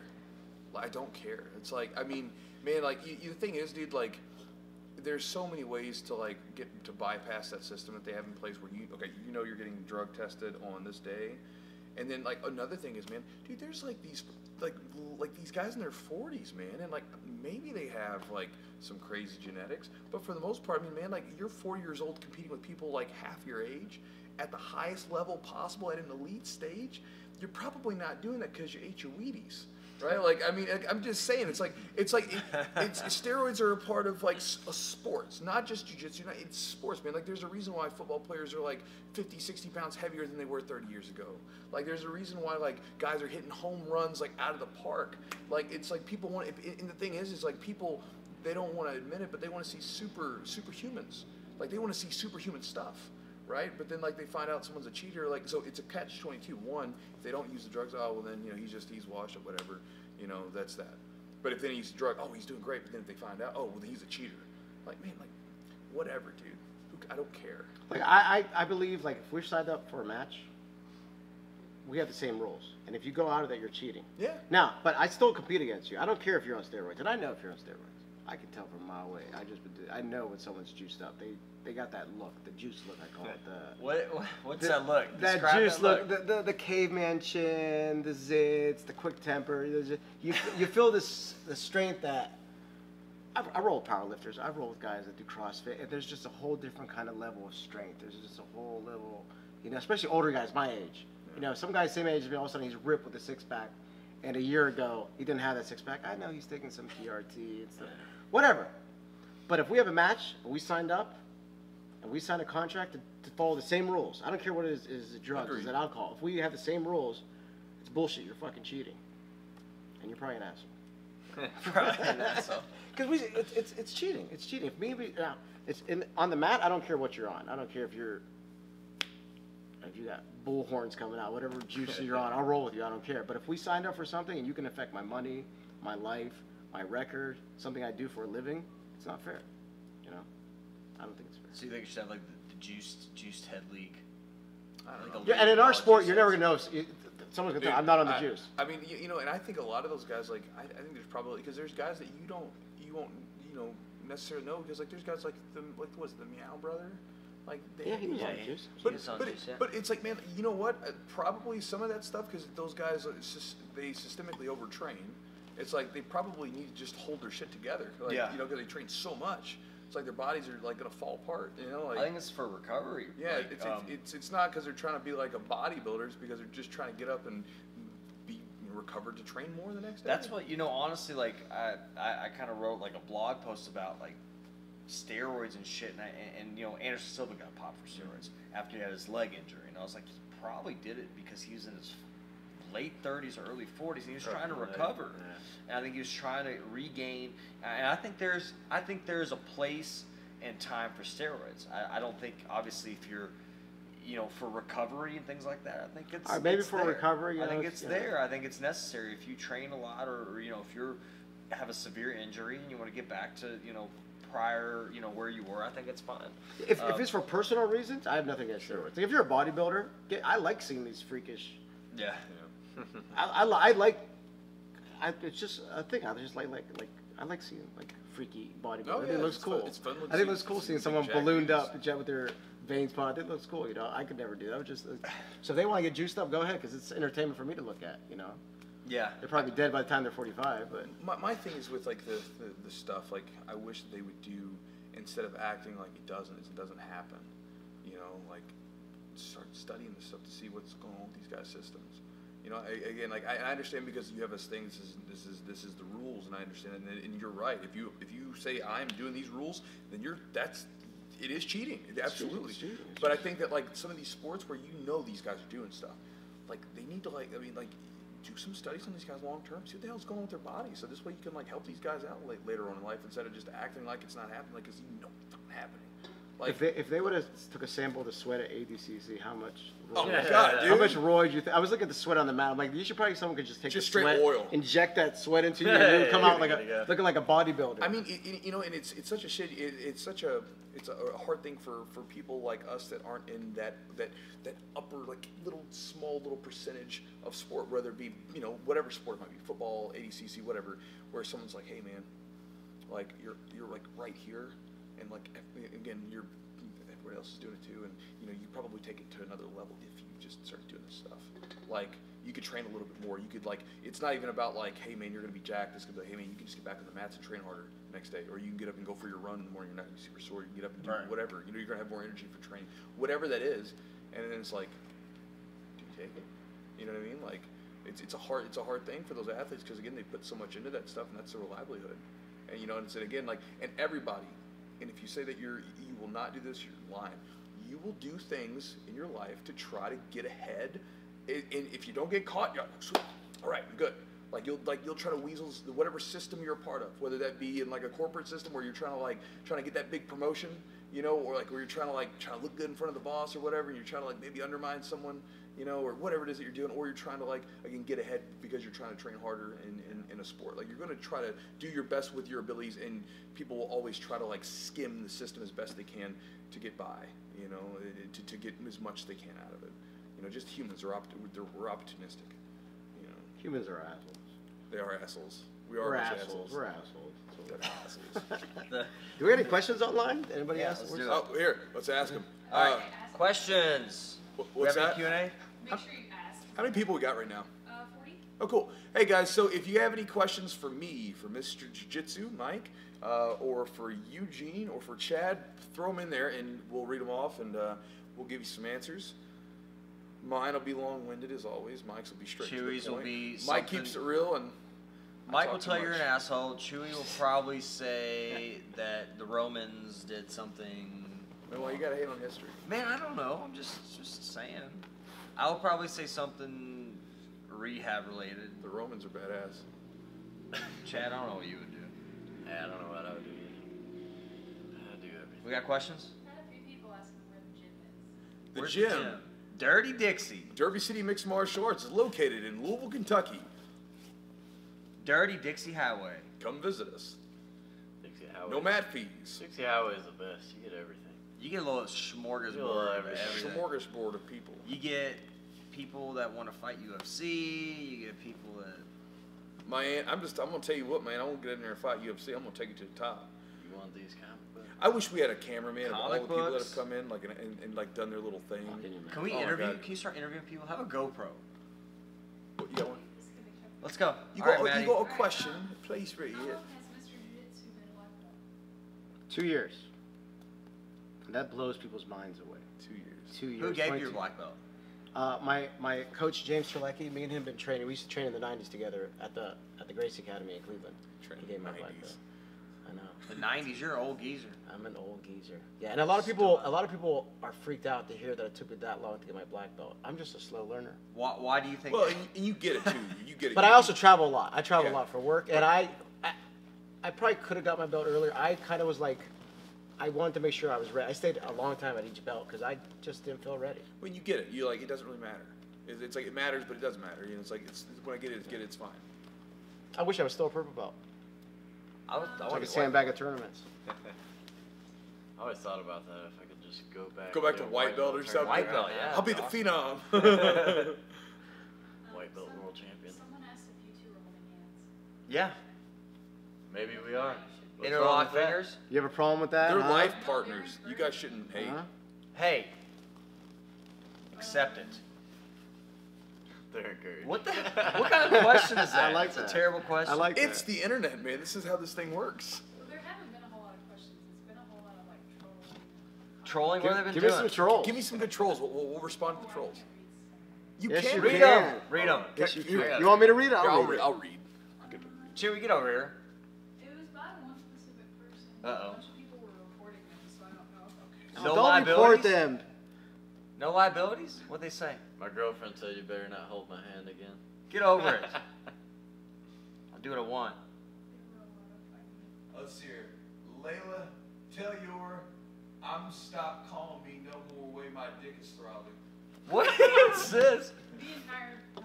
Oh. It was this. What are they talking about? Has it anything to do with the podcast? No. Wait, what's wrong? Layla, do you even do jiu-jitsu or are you just a troll?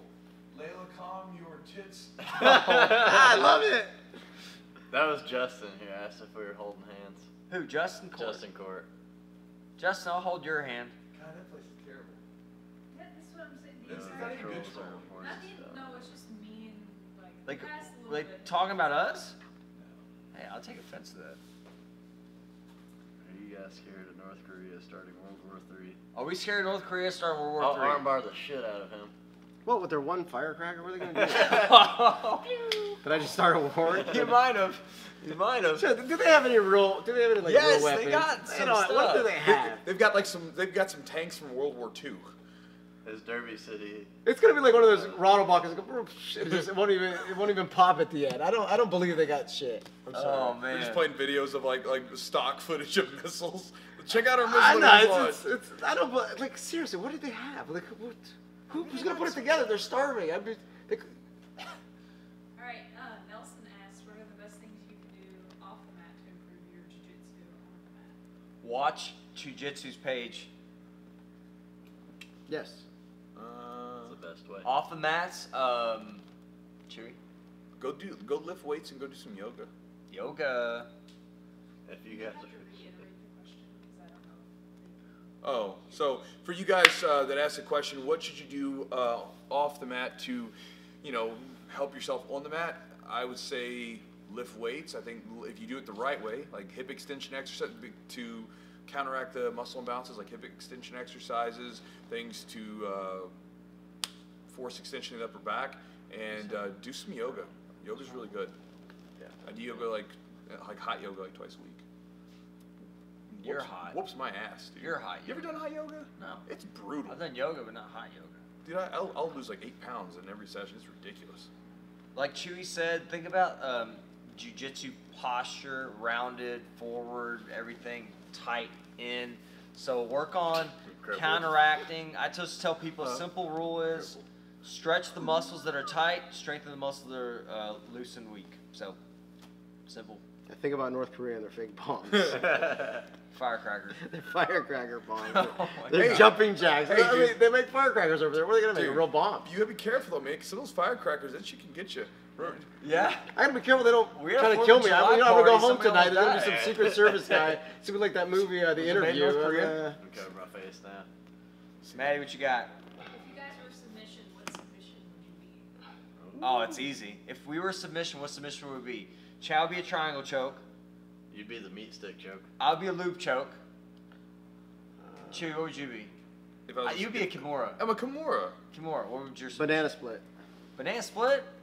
I want to change my answer to that. What would you be? Alright. We're watching We just got live video from North Korea. It just said, "Fuck you, Mr. Jiu-Jitsu." Look what we got. They did a test. That was our 4th of July party where we almost blew everyone up. It was awesome. I'm People were gonna running out. get assassinated. People were running through the door. What you got, Maddie? What do you guys do for warm-ups We don't do any warm-ups. We just start rolling. We go for neck cranks. I'm not gonna lie, I don't warm and up. can openers. I don't really, unless you're a beginner, there's no need to do like the line drills. I think it's stupid. I don't know. I think like I personally, for me, like if I do some basic movement, just like, so one of the things I'll do is like we'll do bridges. I always do bridges because to activate the glutes. Yes. And some different stuff to like get the back to twist and turn and stuff like that to basically get the body prepped, and then from there I try to get just doing drills. I agree with you 100%. Like I like really like movement drills are great. Light stretching, like where you're not prolonged holds, but light stretching, kind of working into the motion, more of a dynamic stretch. I just think movement's great. Flow rolling is actually, if you can have people that are controlled, they can flow roll, not go after each other. I think that's a great way to warm up too, and it opens things up, and you can see things. And so which is nobody. Well, hey, there's a few people. Dude, me and you and I can flow roll. John Salter and I, like we flow rolled like really well. Yeah. Like we went like flow rolled one roll, flow rolled one round, and then afterwards we would started just going at each other like gorillas.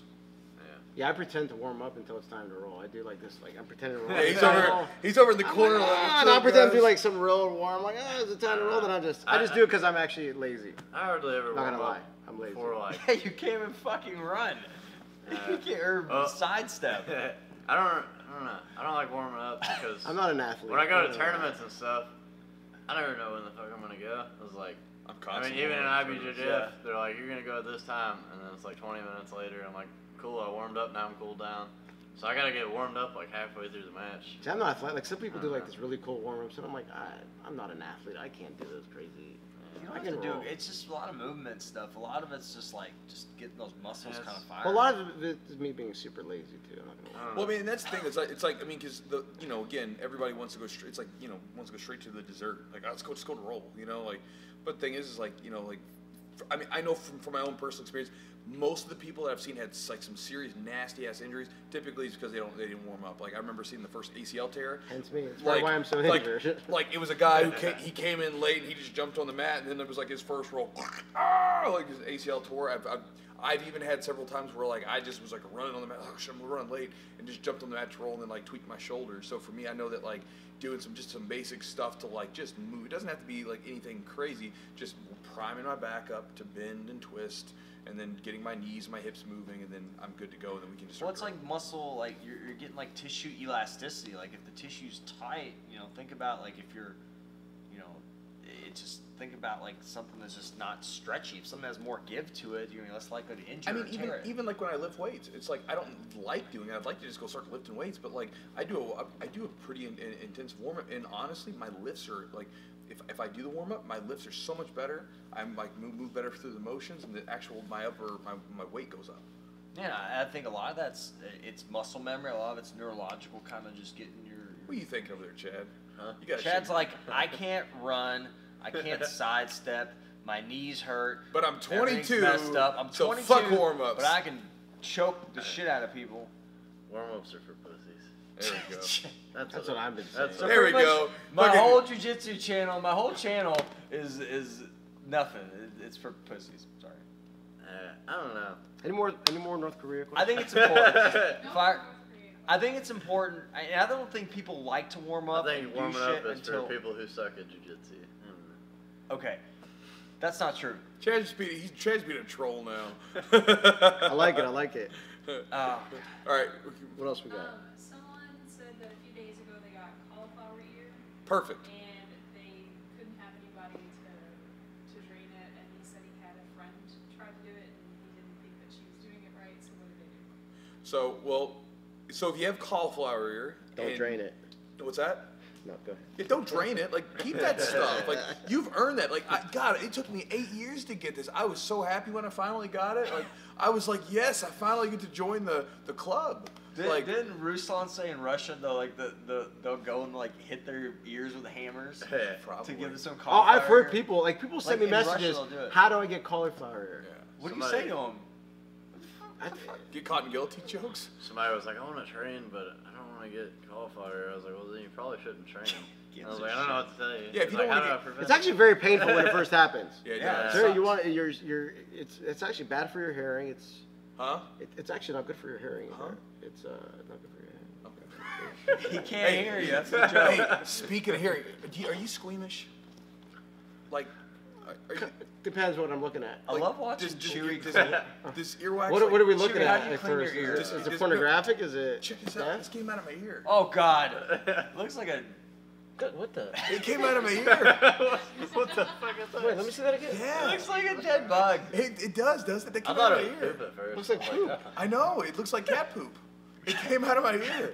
Got poop. So I went to the. What the fuck? I know. Look how long that is. I went to. How did you get it? Did you get the wax? No, What a puke. I went to. He's got some. It looks like a piece of poop, like a little tiny one. I went to the. Pooped in your ear, Chewy. I don't know, little mice or something. I went to the doctor today to get my routine blood work done, which all you guys over 30 should do. And I was getting him to look over everything. Get your prostate. Hey man, like you guys can say whatever you want I've to, never but, done that. but like I get my blood work done just to see how the machine's running. I'm always like, because I'll add vitamins. To See, it that's and stuff. See, the difference: athlete, fake athlete. Athlete, fake athlete. I just want to know how the machine's running because if I start eating better, or I want to see what it does to it. Like I feel better, but like what does that do to my baseline levels? Like what's happening underneath this foot? Man, when you get older, you'll understand. But anyway, so I said, hey, man, I am older, and I still I'm don't talking to understand him. it. I still don't understand it. Man, I just want to know what's going on with it. Because you can find some pretty interesting stuff where you like say, oh, I have a vitamin deficiency. Well, let me like tweak that vitamin up, and that'll actually I'll feel better now. You know, like I mean, because there's like a lot of people go by and they're like, I'm just getting over. See, I could have spent a month with Chewy, and I would Chewy, get I healthy. think I you would can get do good that by at jiu-jitsu. taking a rectal temperature. You want to take it for me? We take out your tongue. You're warm. Inappropriate. But so I told the doctor, I was like, hey man, I feel like I can't, like I feel like there's something in my ear, you know. And it's happened before like that. I don't know why. Maybe my ears. But they, Look how tiny his ear holes are. They went in there, man, and all he's like doing that, and he got excited. He goes, "Oh man, this is gonna be like the highlight of my day." He gets in there and like pulls it out, and I mean, dude, he was huge. Did it hurt when it came out? It felt like my ear was giving birth. Who said It looked like your ear. It felt like pressure, then all of a sudden. But you felt better after. Oh my god, like, dude, my hearing, like it's almost like no kidding, like it's like I didn't. Now I want to get my ears checked. I didn't realize that like I had been hearing like this in like a muffled form for like the last couple months, and now I'm like in like surround sound stereo. Can't speak surround sound stereo. I love when Chewy tries to put like little headphones in his ears. And they don't. Yeah, that doesn't work. Those are like they always like stick out. It's hilarious. I got little bitty ears, man. You got a little bit of ear holes. I got little bitty ears. You got Dude, look how little look, bit they're like this big. It's funny how everyone gets. It's like a fingerprint. Everyone's cauliflower is a little bit different. Like Yeah. mine's different than yours. What's Everyone's that? got a little bit. Mine's a little bit different. What's the next question, Maddie? I want more North Korea. So guys, if you have some more North Korea questions, or Our Mike expert wants, over our here. expert on North Korean I know affairs wants everything to that's going answer. on there. I know deep in their military. I know all their secrets. Everyone, we're good to go. Do not panic. Okay. How would you deal with feeling discouraged about people not wanting to roll with you because of your size and lack of experience? Tell them to quit being How would you deal with people being discouraged for not wanting to roll with you because of your size? Well, first off, make sure you don't smell, because that could be a problem. We've had people where they wouldn't roll with people because they smell bad. Yeah, it's terrible. But I've done that. I don't want to roll with somebody who smells like honestly, it's hard to say, Onions? because if you're just you, I don't know. It depends on the gym. Like to me, it's like just roll whatever. But like, I don't know. I think bigger people, they have to make the first steps. You have to tell Slow down a little bit. I actually made a post about a couple weeks ago. I tell if people aren't rolling with you because you're a bigger person, there's some keywords you can say. Be like, hey guys, I just want to work for my back today. I just want to work sweeps today. I just want to be on the bottom. You can throw out some keywords out there that you might entice some smaller people to come in. Be like, hey, I just want to work on my half guard today. I don't want to be on top. Like if I sweep you, let's just start again. And you might get some smaller guys to roll with you. You have to throw out some keywords out there. Yeah, Because you're the one looking for the partner. So ultimately, you have to step up and say something. And these are, And it's so hard because in the beginning, like, you were talking about this earlier, like, in the beginning, you have to kind of, it takes time to develop that ability to relax. you know, and it's with anyone. Like I've never rolled with someone on the very first day within the very first month and they felt like super relaxed. Everybody's kind of like spazzing, they weird and they move weird and stuff like that. I think as a big guy, you just have to be way more conscious of like you said, you got to be willing to like play from those positions, but you just got to be more conscious of where you're at because again, if you fall on like some 130 pounder and you're like 270, there's some consequences there where you could, you know, actually hurt them. So you got to be very conscious of that and make sure that you keep your partner's safety in mind.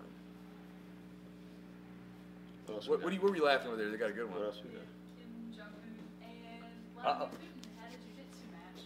Who would win and how? Oh, hands down, Vladimir. Doesn't he do judo He too? just Or judo. yeah. If King He Jong, would- was it Un?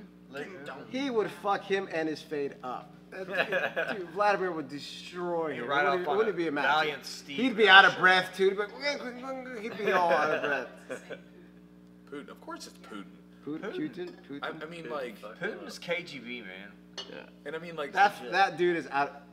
What's his name? Kim Jong, whatever. Kim Jong, Is he's that a- dude's out of breath in 30 seconds. he's a port. The He- freaking he's North Korea mounted, expert he's like, doesn't even know the name of the.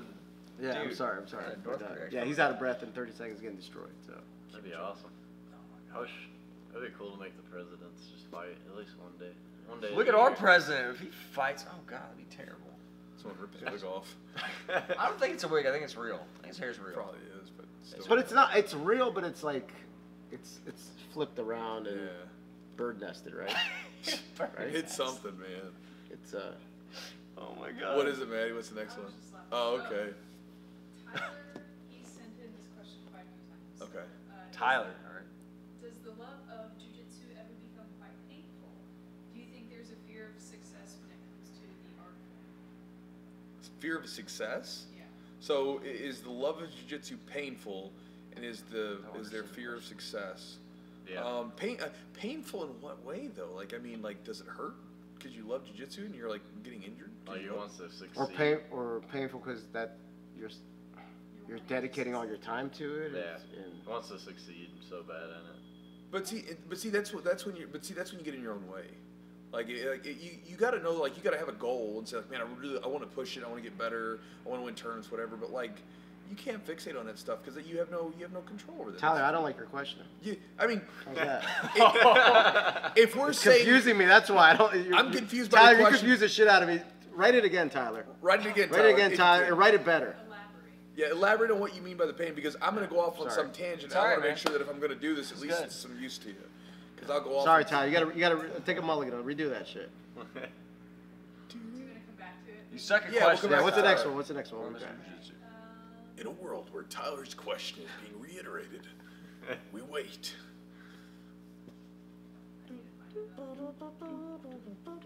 You have a really good like movie voice. In one world. You do. You got a movie voice. He's got a country voice. Yeah. I'll be a country know. singer. He's got. Somebody A, told me to be a country Can I singer. hear your country voice? Jack, can you sing? I don't know. Everybody says I have a country voice. what did you? I got the Taekwondo. voice. Say Taekwondo again. You said it earlier. Say it again. Taekwondo is what he says. Taekwondo. No, Say the it way you normally. normal. What, taekwondo? See, it's Taekwondo. Taekwondo. Taekwondo. He Yeah. puts it wrong and It could be a fast, country so song. it's I syllable. taekwondoed you. And you just got Is that that a country real voice. song?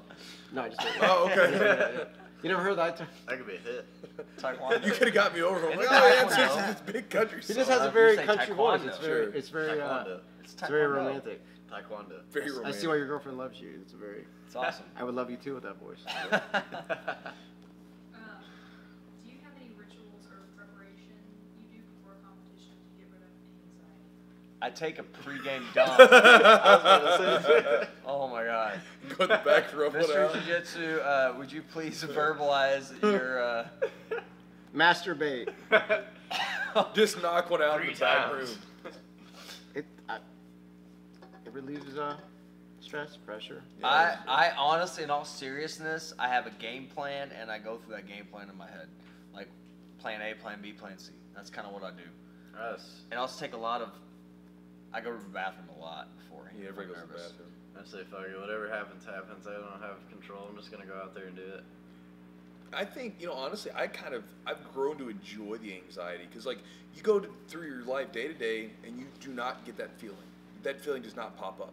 But then when you're getting ready to compete and all of a sudden you feel your friggin' guts are starting to brew up and you're like, you know, you're getting all like amped, your heart starts boom, boom, boom, boom. Like, man, that's awesome. It makes me feel alive. It makes me feel alive. I remember like before fights, I would think that because I'm getting ready to go out there, my friggin' body's primed up to do something. Like, you just don't feel like that on any normal day, right? And it's like, man, I feel alive. Like you know, there's still something in me. You know, if I went to because there was a time where I went to a tournament and I wasn't nervous because I did a mixed martial arts fight. And so I was doing a jiu-jitsu fight. I was like, whatever. I'm just going to compete jiu-jitsu. I'm not going to get knocked out. And then I went in there and I was so flat, and I got caught real quick. And I was like, Jesus, man, like I was off. And then like, so for me, like I want to be anxious because if I'm anxious, then my body's going to like be on it's going to make me rise up to another level. If you're not nervous, you don't care about it enough. Yeah, something's wrong. Do you think there's a point where like, I mean, how do you control that nervousness though, or that anxiety? You compete more and you get used to it. You got to desensitize yourself to it. It's just like anything else. It's like the first time you like. I mean, do you when you came to the gym, you probably at one point or another were coming to the gym like, all right, I'm getting ready to train. Yeah. All right, sure. Like because you're like, but cause especially when you first came here, like there's a bunch of like killers in here, and you were new to the gym, and you were like green belt, like green belt, like a good white belt. It's a good white belt. Hold on, dude, we'll go there. What's a green belt? What's a green belt? Hey man, we'll go to the belts intermediate at my gym. But you're coming to the gym because I know that when I first came here, I was like, because I was at another gym back in the day, and then like I came to this gym, and the two gyms were rivals, and so I came in here, it was like going into like freaking the Lions Den, man. Like everybody was like, Chewy's here, like he was like from the enemy, and so I remember like when I first came here, we were fighting still, and so we get in those cages, we do like full sparring rounds, we're beating the shit out of each other. I remember like getting to the driving to the gym, getting all right, we're gonna get going, but over time you get desensitized to it. So it's the same thing with competitions. You just got to compete and get used to it. Get used to competing and moving around in those conditions. Yeah, I think the same thing. When I wasn't training as much because I was working. I mean, I was still training a lot, but not as much as I am now. I would throw up before every tournament because I wasn't competing as often. And then this year, I think I've competed probably 12 times already in the last like 4 tournaments. I'm like, man, just went out there and you actually, I think you've eaten. Actually eating some food. It's a big deal. Didn't you eat like a burrito for a tournament or something? This asshole before a big competition, so this is on like, again, no sleep for 48 hours. He comes in. We had this big in-house tournament here, and like, Dustin Ware was running a big tournament here, and he had this big match against this really tough dude, Robbie, and him and all the guys, they weighed in, and they all thought it would be a great idea to go to this brunch place called Wild Eggs, and they all got breakfast burritos, and like I'm not talking about like a little small, I'm talking about like a big like hoss-ass burrito, and then obviously as soon as he got here, threw it up. I'm like, what are you thinking? Everything. I've done this. Brian threw it's up. A bad idea before you compete. Brian and Braden both threw up too, didn't they? I don't know. Mine was so bad. Like we pulled up and as soon as we got there, and I was like, let me out. They're like, what? So I opened it and I ran as far away from him as possible and threw up all over the parking lot. Feel better. And I came back in and everybody was just looking at me. I was like, oh.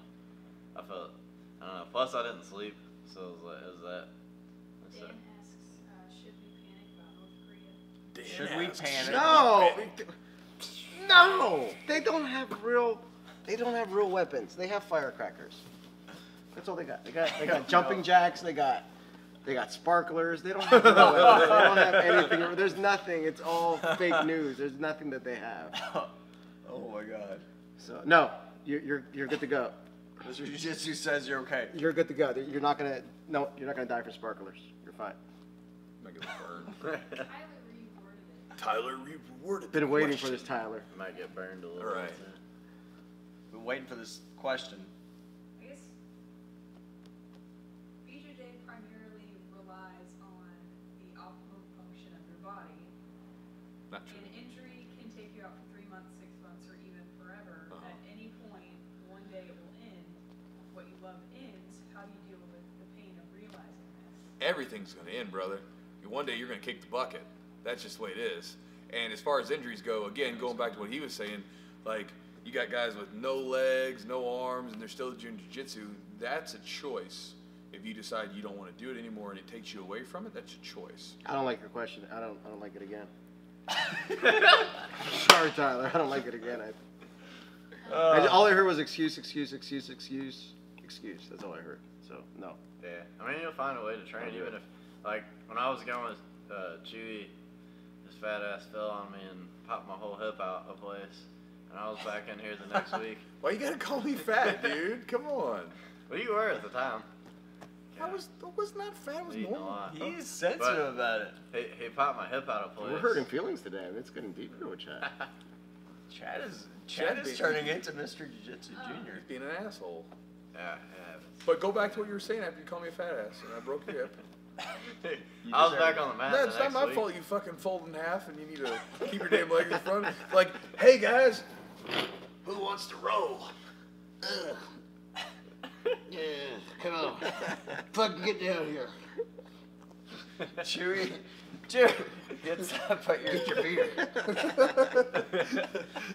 One beer? You've had like, no, you had like a third of a beer. I had a third of the beer. I had like a freaking Yeah, I had a He's sip. drunk already. What else we got?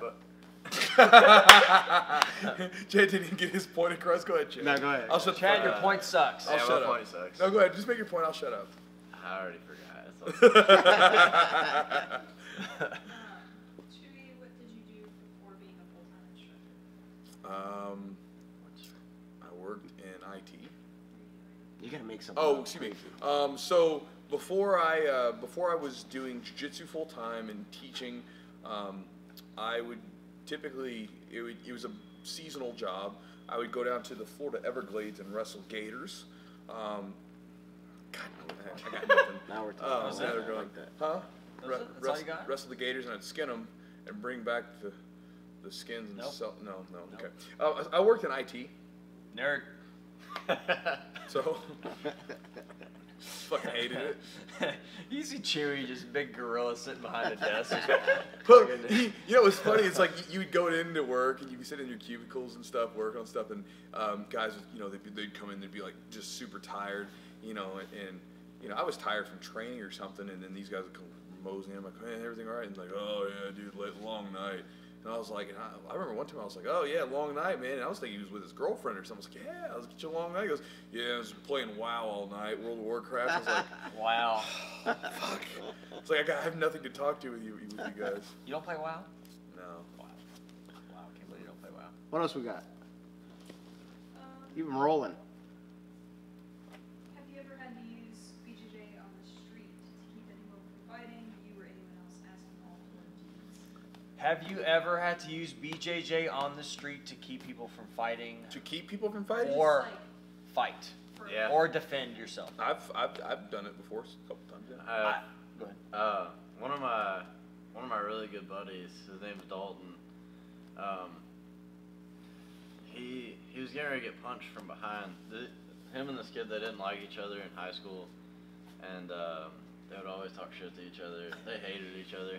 But one day he was getting ready to come up and hit my friend from behind, and Dalton was like my best friend in high school.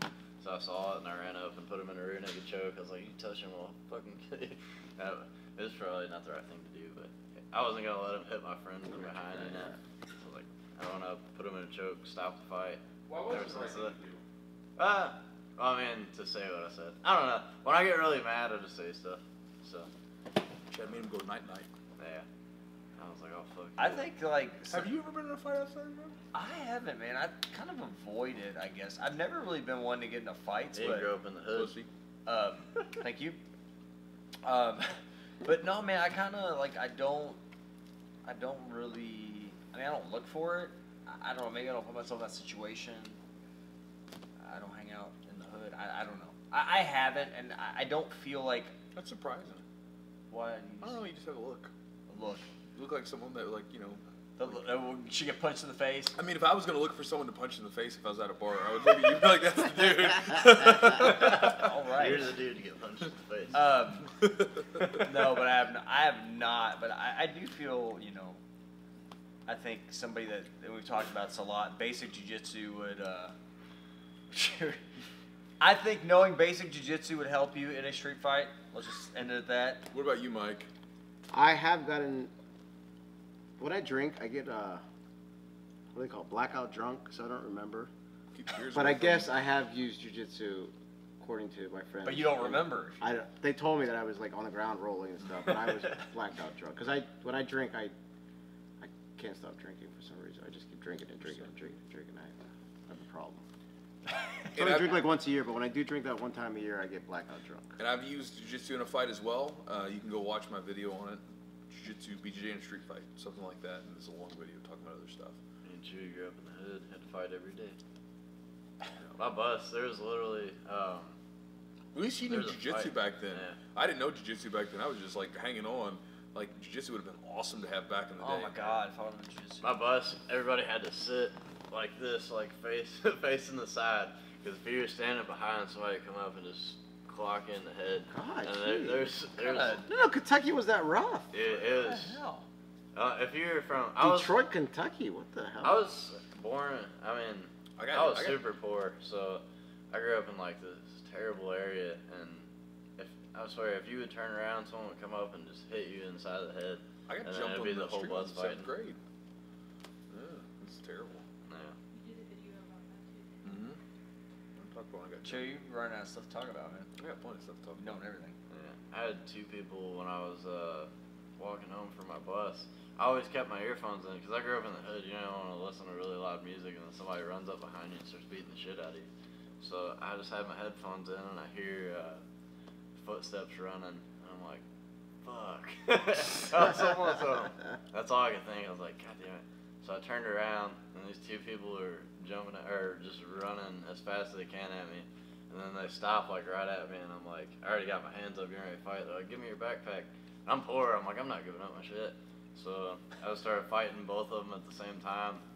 And this lady's like screaming, like, I'm gonna call the cops on you guys. I was like, I don't care. I was like, these guys ain't taking my backpack. I was like, I worked hard because I worked at the gym to make the little money that I had.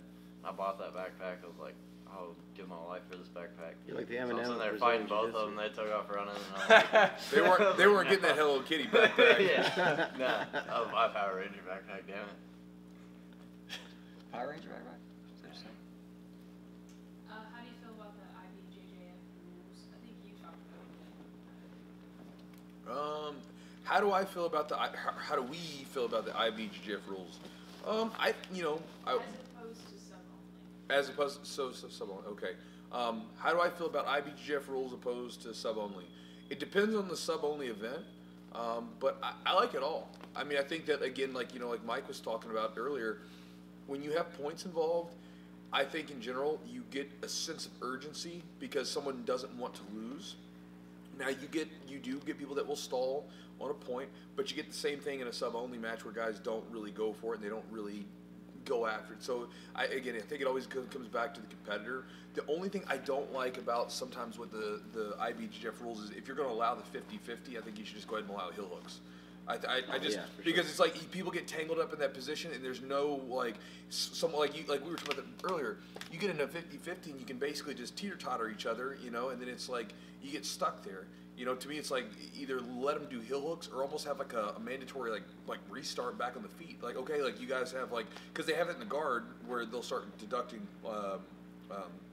basically like giving advantages and stuff like that if they don't do something for stalling. So I think that if you're going to have the 50-50 and you don't have heel hooks allowed, okay, you got a minute or something, 30 seconds, whatever it is to make something happen, and if it doesn't happen, boom, restart for position instead of just, wasting, because it sucks. Like, I remember, what was it, Buchecha and Urbith were there in the Worlds, and two amazing grapplers, and you were super excited, and they just got tangled up there, and then there's a point where I think it was like Buchecha's just kind of like sitting there on the mat, I can't just let him get out of this position, but at the same time, I don't want to be here. I just break him off, What do you think, Mike? I'm talking. Well, you know what? I do like IBJJF rules, except I wish they did have the heel hooks. I think they should get rid of the reaping. I don't think it's that dangerous. But I'll tell you this: if you know nothing about jiu-jitsu, and if I had to pick one style for you to watch, I may pick EBI rules because you're gonna see a guaranteed winner at the end. You're gonna see more. So I like either EBI or fight to win, something with at least because people want to see some sort of finale. They want to see somebody win at the end, and they want to see like a jiu-jitsu match. They want to understand that guy won by an advantage. Like, what just happened here? So if you know nothing about jiu-jitsu, I might steer you your first match to be an EBI or fight to win. I can see that. As you get into the game, I was now check out every check out the points and why intricate these points, you know, and how they work. So I think if you know nothing about jiu-jitsu, I may steer you, hey, check out the CBI match, check out this fight to win, you know, something like that. So. And I think that's one of the things that's really cool about jiu-jitsu because, like the judo, for instance, the IJF, right, the International Judo Federation, they umbrella judo. And so basically, if you're doing a tournament, these are the rules. And I'm glad that we don't have that because then you have that creativity where you can say, well, we got the EBI, we've got the Fight to Win, we've got the IBJJF, we've got the Metamorphosis, we've got all these different versions of the same stuff that we've kind of, you know, picked our own rules up, you know. So I like that. Well, and you got gi and no gi as well, and that, you know, you got to see how that translates to guys that are, you know, really solid in the gi, how they do no gi and vice versa. That's where, you know, ADCC was fun to watch, Gordon Ryan, because he does primarily, you know, no gi stuff. And it was fun He said that this coming year, all he's going to do is gi. So he's changing it up because he wants to be the best in the world. That's sweet. He's willing to challenge himself. That's a hard challenge. That's a hard challenge. Gi is a whole. I believe it's at the point right now where gi and no gi are two different sports. Yeah. They're two different sports. Are two different martial arts. Are two different things. They're just the grips and the way you move. It's all very different. You know. Yeah, I mean, there's so much, you know, variability as far as like using the gi and the grips. You're right. I mean, well, look at Pena. He just won the absolute and the gi. So. Yeah, I think they. I think you got to train 50-50. You got to train. Yeah, I think they both translate. Yeah. You know, if you start favoring one more than the other, then you're gonna. Well, I think if you're game, if you end up becoming one of those people that like you favor, like say, like I'm gonna grab the lapel and we'll like wrap it around here and stuff, and that's what you depend on. Well, then when you go to nogi, then all of a sudden you're like, oh, there's no lapel here. Which happens to me. I'm very lapel. Yes. My whole game is with lapels. That's why it's good. That's why I'm not that great at no-gi because it's very hard. I miss. So yeah, it makes sense. I was practicing worm guard for like 3 weeks, a little while back, before I started doing all the no-gi tournaments and stuff. And I went back to no-gi. I was sad. I know, and I love worm guard too. I love worm guard. I love wrapping my feet up with lapels. Yeah. All right, man. We'll get a couple more in, and then we'll. There's been a few questions asking where everyone's from. We'll start with you. So, where is everyone from? Start with you, Mike. Youngstown, Ohio. Louisville, Kentucky. I'm from Belarus, Russia, actually. From Russia, originally. I've been here forever. I was born in Bloomington, Indiana, but I moved to Louisville, Kentucky when I was 7.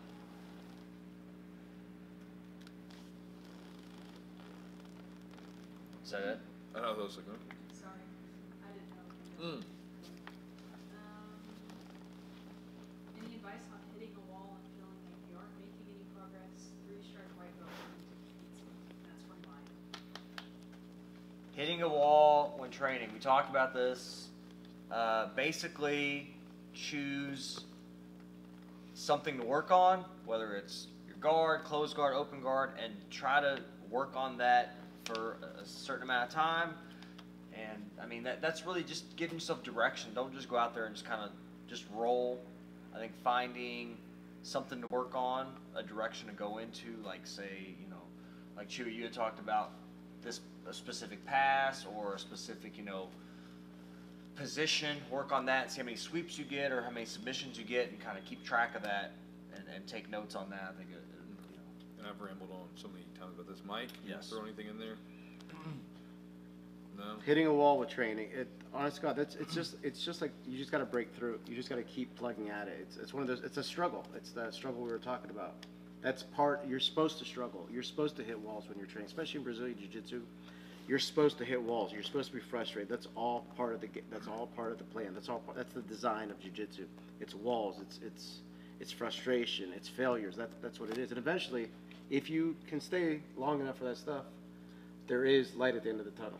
Well, and kind of going off what he's saying, like, you know, if you're in jiu-jitsu, you're 3-stripe white belt, so you've probably been doing it for a bit. You probably have watched lots of videos. You probably talked to your coaches. You've probably seen other black belts talk. Nobody ever told you this stuff was going to be easy, and now that it's getting hard, now you're like, oh man, I'm getting frustrated. What did you expect? Right? This is what you signed up for. No one ever said jiu-jitsu, oh, this was so easy. It's so you never get injured. It never hurts. You just keep going. And it's super easy. No, it's like you knew it was going to be hard. Now that it's hard, you're kind of, you know, getting second thoughts. Just push through it. Or just quit. Don't quit. Don't quit. Don't let Mike Wiggy quit. Last one. All right. Make it good. How long have you been talking? 2 hours. Wow. Guys, give us a good one. It's the last one for the evening. How did everyone get started in martial arts? Or That is a really good one. How did everyone get started in martial arts? Sure. Mike, you're the guest. Rewind the video to the beginning. Blockbuster. And I talk about I started Blockbuster, 1996, armbar 3 weeks later. We're here right now. So I started in 1996 after watching a Blockbuster video, UFC 4. I started wrestling in high school, and from there I wanted to compete afterwards because there was no wrestling team at the college that I went to. So I started doing jiu-jitsu, and I wanted to fight mixed martial arts, and then just kind of kept going from there. My dad would actually, similar to Blockbuster story, UFC 6, Oleg Taktarov, yeah. the Russian Bear, my Tank dude. Abbott. He won. Did he win that? Mm-mm. No, who won that? Tank beat him. Or no, he beat Tank Abbott. He beat Choked him. out Tank. Yeah, he choked out Tank, but I remember Tank got right up, and he was in there Match, like yeah. he was just dead. It was up in Colorado. They were like super high elevation. I would watch that. That was one that we would always watch. Like my dad and I would always watch Bruce Lee and Jean-Claude Van Damme movies, which is a big inspiration for me.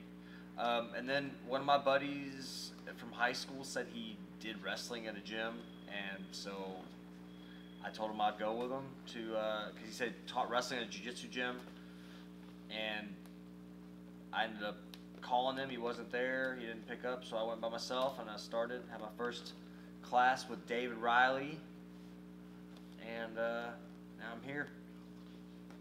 I moved to Louisville, Kentucky when I was 7 years old, and my first day of school, I got punched right in my nose, and I kind of just stood there and looked dumbfounded. I didn't know what to do. I'd never been punched before, and I was like, oh shit.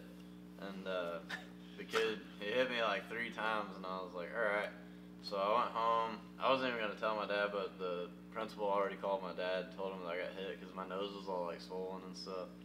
And that day, my dad took me to a taekwondo school because it was the cheapest place that we could find. Like I said, I grew up in a poor family. I grew up in the hood where, I saw some dude get shot right outside my house. It's crazy. But anyways, after that, my taekwondo school was about to close, and my instructor at the time, Ryan Frankie, he was training here at Derby City, and he was telling me, he's like, taekwondo's awesome and everything, but these jiu-jitsu guys, they're throwing me around and choking me like no tomorrow. And it's like, you got to come do this stuff. It's like, pretty much fuck taekwondo. It's like, this is where the real stuff is. And I was like, all right, I'll give it a try. And he showed me how to do a basic guillotine and an arm bar. So that's all I knew on my first day. And I came in here and I hit it on somebody. I don't know if they were letting me or not, but I was like, holy shit. I was like, this is awesome. So ever since that, I've just been in love with it and kept with it ever since.